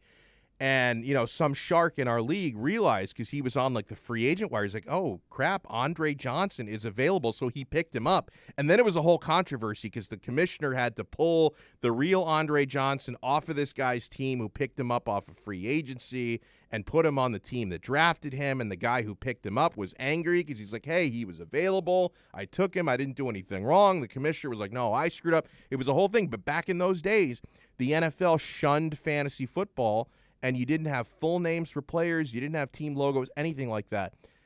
Looking back on that, seems ridiculous. The NFL makes a lot of money on fantasy football. You can do leagues now on NFL.com. They fully embrace it, right? And fantasy brings a lot of new eyes to the TV because a lot of people who wouldn't normally, even if you're a football fan, you wouldn't normally watch as many games as you do if not for fantasy, right? Because if you're a Dolphins fan, and then you've got a random game where the Arizona Cardinals are playing the San Francisco 49ers, you may not watch that if you didn't have 3 guys on your fantasy team. So fantasy football is great for the NFL. I don't know, quite frankly, why it took them as long as it did to actually embrace it. Oh, how about this? Herman Cueva says, hey, it's my birthday today, my friend. Happy birthday to Herman. Herman Cueva is a great freaking dude. I was so pleased that I got to meet you, last week at the Sports Grill. He showed up to our draft party Thursday night for the first round at Sports Grill Bird Road. And Herman, he brought to Big O and I, he brought us a Honduras soccer jersey. And I am going to wear it at some point this week, man. So I don't know, maybe we'll do Jersey Friday again. We didn't do it, last week because the schedule was crazy. I only had a 1-hour show, and then I had to go down to the draft party. It was chaos. But maybe we'll bring back Jersey Friday today, and I'll wear the Honduras jersey today. And that was a tremendous gesture on your part, man. I appreciate that. And have the happiest of birthdays. Hope you can celebrate with your loved ones and do whatever you got to do, man. Drink a few beers for me, okay? Let's see what else is going on in the chat. Let me see. Happy birthday, Herman. Rafa in Miami writes. It's coming in, man. Rafa in Miami had written, yeah, trade for the happy ending king if Tua doesn't work out. Oh, I don't know, man. I'm sure he's going to play again. He's going to probably, I would imagine he's going to get these lawsuits settled at some point. And maybe a year from now, he gets another opportunity somewhere. But I don't really want Deshaun Watson representing my franchise. 844-416-8123 is how you get in. That's 844-416-8123. Oh, by the way, this is a great take. I wish I had come up with this, but we're going to explain, and it's funny, we have a great take on Terrible Take Tuesday. We flipped the script here. So Joe Burrow somehow has more pull with the Bengals than Aaron Rodgers has with the Packers. We'll explain next here on Onside Radio. Hey, Heat and NBA fans, catch Ira Winderman here exclusively at OnsideRadio.com with our Acura of Pembroke Pines Miami Heat reports. Catch Ira throughout the week at OnsideRadio.com and when news breaks. Basketball fans know Onside Radio is the place to get the insight you need. The man of the match with South Florida's own Alex Donno. Weekdays 1 to 5 p.m. on the home for Inter Miami football. OnsideRadio.com. This is the story of a very special woman. In a matter of seconds, she turned herself into a great mathematician or an entrepreneur. Her knowledge was limitless and still is. She could also make monsters disappear, especially those that lurked in the shadows under the bed. Once, this woman put back together a teenage girl's broken heart, which had been shattered in 1,000 pieces, just by giving her a bear hug. She masqueraded as a regular person at work, but as a superhero at home. Everyone knows her as Gabriella. I still call her Mom. Your hero needs you now, and AARP is here to help. Find the care guides you need to help, complete with tips and resources at aarp.org/caregiving. A public service announcement brought to you by AARP and the Ad Council.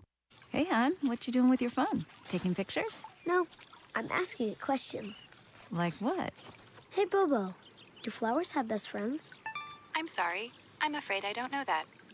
Hey, follow me. I want to show you something.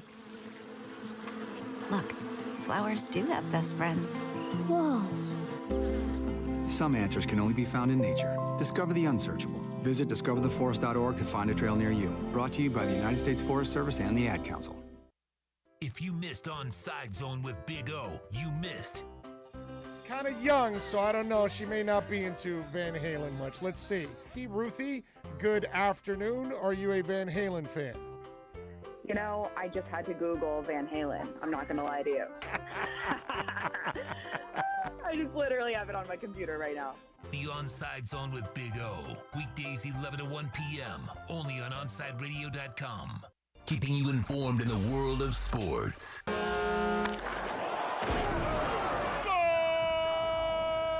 With an OnsideRadio.com sports update.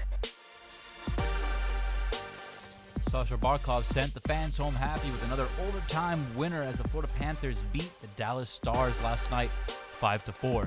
The Panthers skate next against the Tampa Bay Lightning Saturday. Puck drops for that matchup at 7 p.m. The Miami Heat welcome the Dallas Mavericks into their home, the AAA, tonight. Tip-off is set for 8 p.m. And the Miami Marlins start a series against the Arizona Diamondbacks with their ace, Sandy Alcantara, on the mound for your fish. And Trevor Rogers, the lefty, won National League Rookie of the Month. You're listening to South Florida's only locally owned sports talk station. And coming up, it's more of Man of the Match with Alex Donno right here at OnsideRadio.com.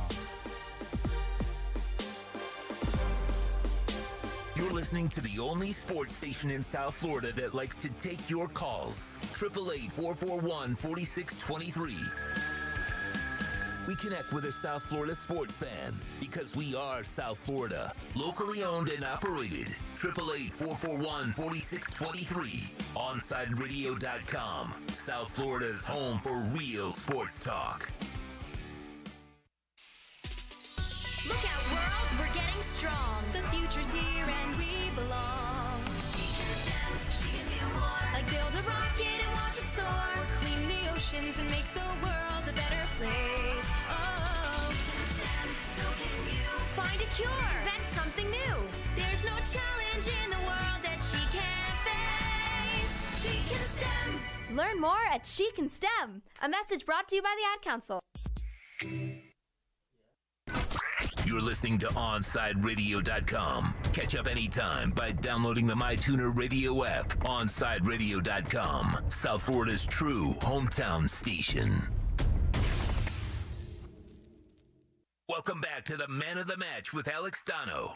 You can reach out anytime on the Onside Sports Line, 888-441-4623. That's 888-441-4623.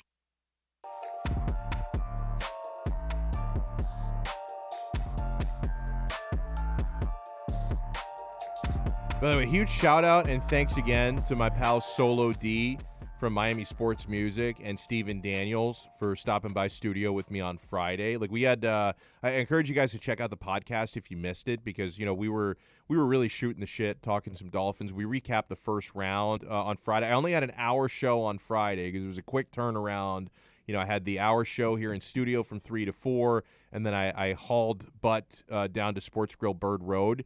And it took longer than I expected to get down there. Okay, obviously I know there's a lot of mileage between Drive Pink Stadium at Fort Lauderdale and Bird Road, but man, it's far, right? We're getting back to pre-pandemic traffic though is the thing, Alex, because I left here on Friday 4:15, right? And I didn't get down to Sports Grill until almost 6 o'clock, and I did stop for some coffee right by Sports Grill, which took maybe 5 minutes, and I think I walked into Sports Grill at 6. So it was nearly 2 hours getting down there. It was nuts. But a huge shout out to Solo D and Steven, because not only did I have a great time talking some Dolphins with them, and again, you guys can check out the podcast from this past Friday, but they gave me some cool gear. I know I'm looking at the YouTube right now, and I guess because the color contrast, it's hard. This hat that I'm wearing, it's so bright on the YouTube because it's white, but it's a DWA Dolphins with Attitude hat. And I'm going to stand up so you guys can see these shorts. These are the most comfortable shorts I think I've ever worn. Did you see these, Alex? Look at the shorts I'm wearing. Tell me these aren't cool. You see these? I hope they're get badass. Yeah, these are badass Dolphins colored athletic shorts with the Dolphins with Attitude logo on it. You see me walking around in these shorts, you know I'm a Dolphin fan, and you know I mean business. So it was really nice catching up with the guys. It was really, really great. I got to ask my baseball expert, Alex, about this one. What's up? So you heard what happened to Oakland A's left-hander Jesus Luzardo. He's gonna be off the mound for a while. He's injured. He is out indefinitely after breaking the pinky on his pitching hand when he thumped a table while playing a video game before his start on Saturday. An X-ray after an 8-4 loss to the Baltimore Orioles showed a hairline fracture, and Luzardo was put on the 10-day injured list on Sunday. So this dude, he gets so into his video game that he slams the controller, breaks his pinky, and he's out indefinitely. I don't know whether to applaud his commitment to Call of Duty or whatever he was playing, or to say that's a real boneheaded move. Have you seen Bull Durham, the movie? I haven't. There's a scene. Shameful admission. There's a scene with Kevin Costner and Tim Robbins, and Tim Robbins punches Kevin Costner in the face in the movie. And instead of being pissed that he got punched in the face, Kevin Costner's bigger concern was, which hand did you punch me with? Oh, Did you hit me with your pitching hand? Is what he says. Yeah. You never punch and you never do anything like aggressive or physical like that with your pitching hand. And video game rage falls into that category now. Yep. That you can't, if you're pissed, if you died or you lost a game or whatever, in whatever video game you're playing, slam the table with your opposite hand. Do not put your throwing hand at any risk. And now video games is in that category. You think about how much trouble people get playing video games lately. I mean, Myers Leonard, he gets so worked up during a video game, he's throwing out anti-Semitic slurs. Yep. And obviously, I blame him for that, not the video game. Of course. Just so we're clear. Yeah. Just so we're clear. Yeah. I blame Myers Leonard, not Call of Duty for that. No. Right? And then Luzardo is actually getting injured, slamming the controller. Like, people need to control their video game rage, right? Like you find out who's a racist, and you find out who's really dumb when they experience video game rage, because that's not good, man. Yeah, don't use that's your moneymaker. It is. Don't mess it up. And like initially when I saw the story, like I heard he injured his pinky finger playing a video game without reading. Like I just saw the headline and I'm like, wait, what kind of controller involves the pinky? Like there's no controller where you use the pinky finger. But then I realized the slamming of the controller, that was the problem, not the controller. Not the controller itself. It was the slamming of the controller. So you guys need to be more careful playing these video games, right? The same way that social media gets people in trouble. Roseanne takes a few too many Ambien. She turns into a racist on Twitter. And now, Myers Leonard, he turns into an anti-Semite playing video games. You guys got to be careful out there, man. Be careful on these Twitter streets and on these video game streets, all right? This is a great take from Brian Giuffra. I think he's Italian based on the way that's spelled. Giuffra. I think he's a Paisan, so I have even more respect for him. Brian Giuffra of the Big Lead. Joe Burrow has played all of 10 games in the NFL, and somehow he already has more pull within the Bengals organization than Aaron Rodgers has in Green Bay.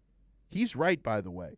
Joe Burrow wanted the Bengals to draft his former college teammate, Jamar Chase, with the 5th overall pick. And so the Bengals did it, all right? That's despite the fact that the Bengals had a bigger need on the offensive line. Health be damned, apparently. If Burrow is happy, that's all that matters, even if his leg is hanging up in a sling next year. Meanwhile, Aaron Rodgers can't get a damn lick of help no matter what he does. Voice your frustration about the team drafting a quarterback with their first pick in 2020? Meh. Who gives a bleep? Question whether you'll finish your career with the Packers ahead of free agency? Nope. We're not signing any playmakers for you. Demand a trade? Have fun hosting Jeopardy. It's crazy. I mean, and so we heard the story before draft night. Joe Burrow, now keep in mind, Joe Burrow, he's not the general manager of the Cincinnati Bengals. He's not the owner of the Cincinnati Bengals. And yet, he called Chase the night before the draft and said, be ready to be a Bengal. So like he told him, heads up, like we're going to take you. Like I know, which tells you Joe Burrow has some sway in the decision makers room. Like Burrow told the Bengals, you're going to draft my guy. They said, yes, sir. Right? And Alex, Jamar Chase actually showed up to the draft wearing orange and white. So, like, he knew he was going to be a Bengal. Like, Joe Burrow tipped him off.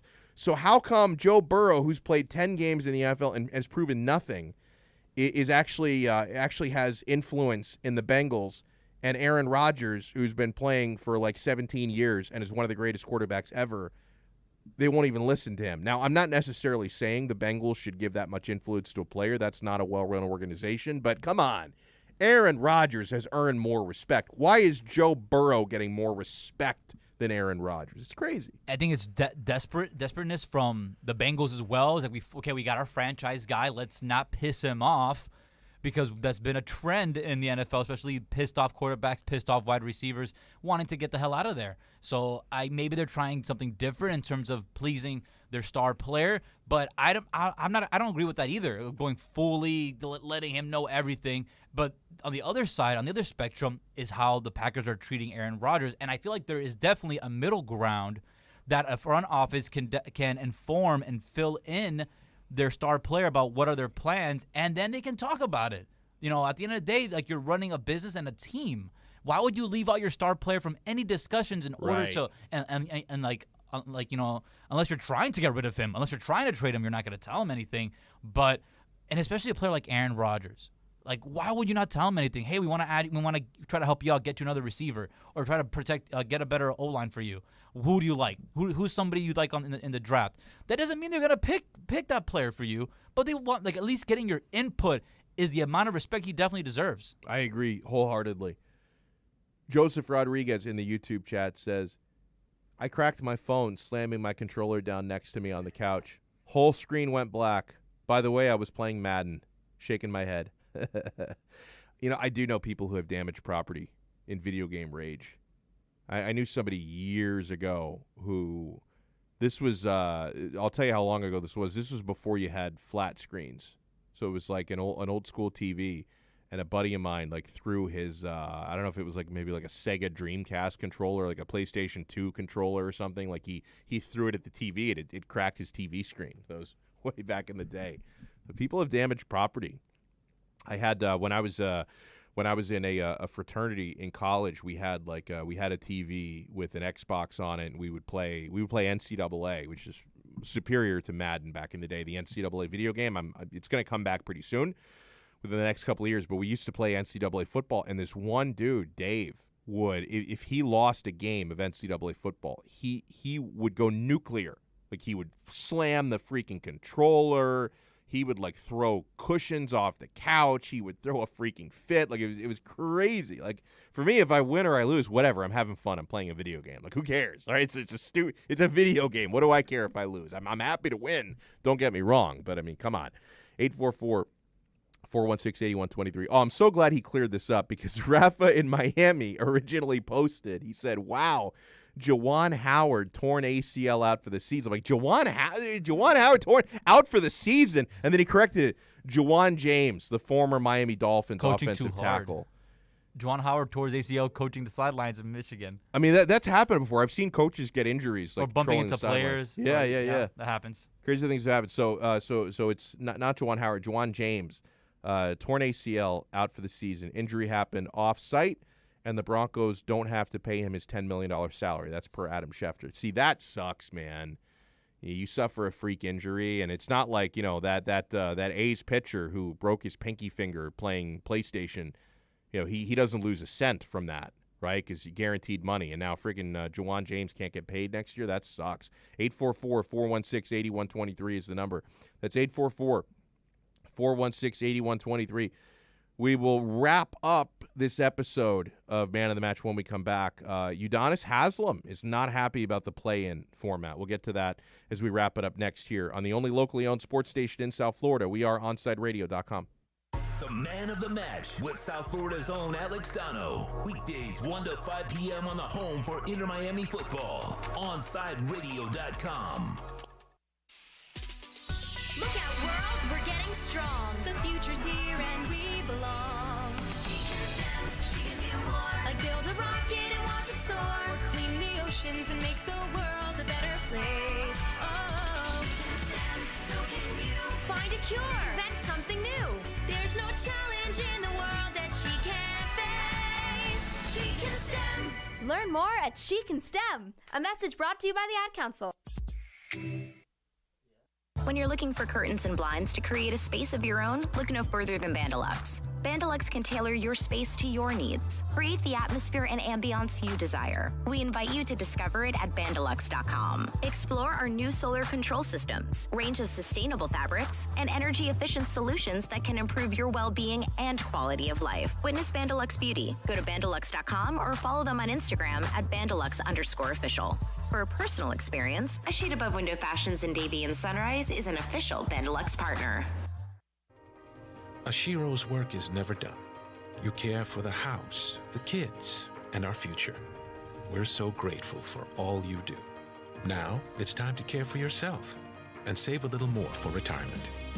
A free 3-minute online chat can give you the personalized tips you need to boost your retirement savings now. Visit aceyourretirement.org today. A public service announcement brought to you by AARP and the Ad Council. Parents, we know we can't protect our kids from everything. Eventually, they're going to bump their heads or scrape their knees. But we can protect them from 6 types of cancer. HPV, or human papillomavirus, is a common preventable virus that can cause cancer later in life. The HPV vaccine prevents human papillomavirus and all the cancers it can cause. The American Cancer Society recommends getting your sons and daughters the HPV vaccine starting at age 9 to protect them later in life. Join the Inter Miami family in 2021 by becoming a 2021 season ticket member. Enjoy enhanced access benefits and pricing not available to general fans. Visit intermiamicf.com/tickets for more information.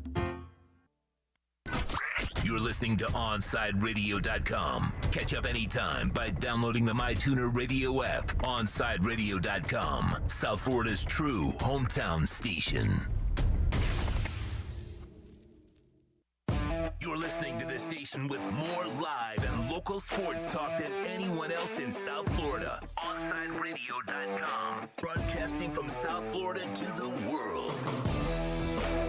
Welcome back to the Man of the Match with Alex Donno. You can reach out anytime on the Onside Sports Line, 888-441-4623. That's 888-441-4623.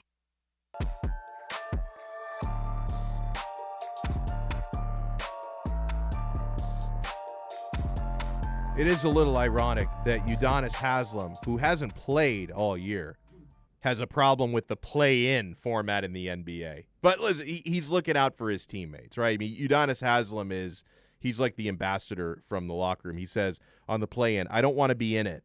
I don't want that to be a part of our situation going into the next phase of the season. I'm hoping we don't have to end up in that situation. And I do think it's a little silly, he said. I don't know who came up with it. I'm not an analytical guy. I'm sure they bring all kinds of numbers and all kinds of stats that say this is the best way to do it with this, that, and the third, and all kinds of data.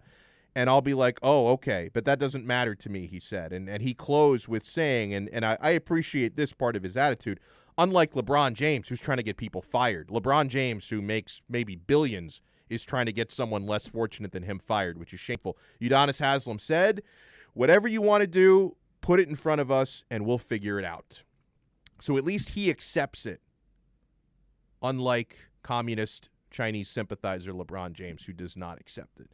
That'll do it for us today. Huge shout-out and thanks to Alex Aguirre, who's always doing great work with us. Huge thanks to Antoine Staley and to Clay Ferrero for joining us. We're going to have a fun show tomorrow as well, working on a couple of interesting angles we can get into.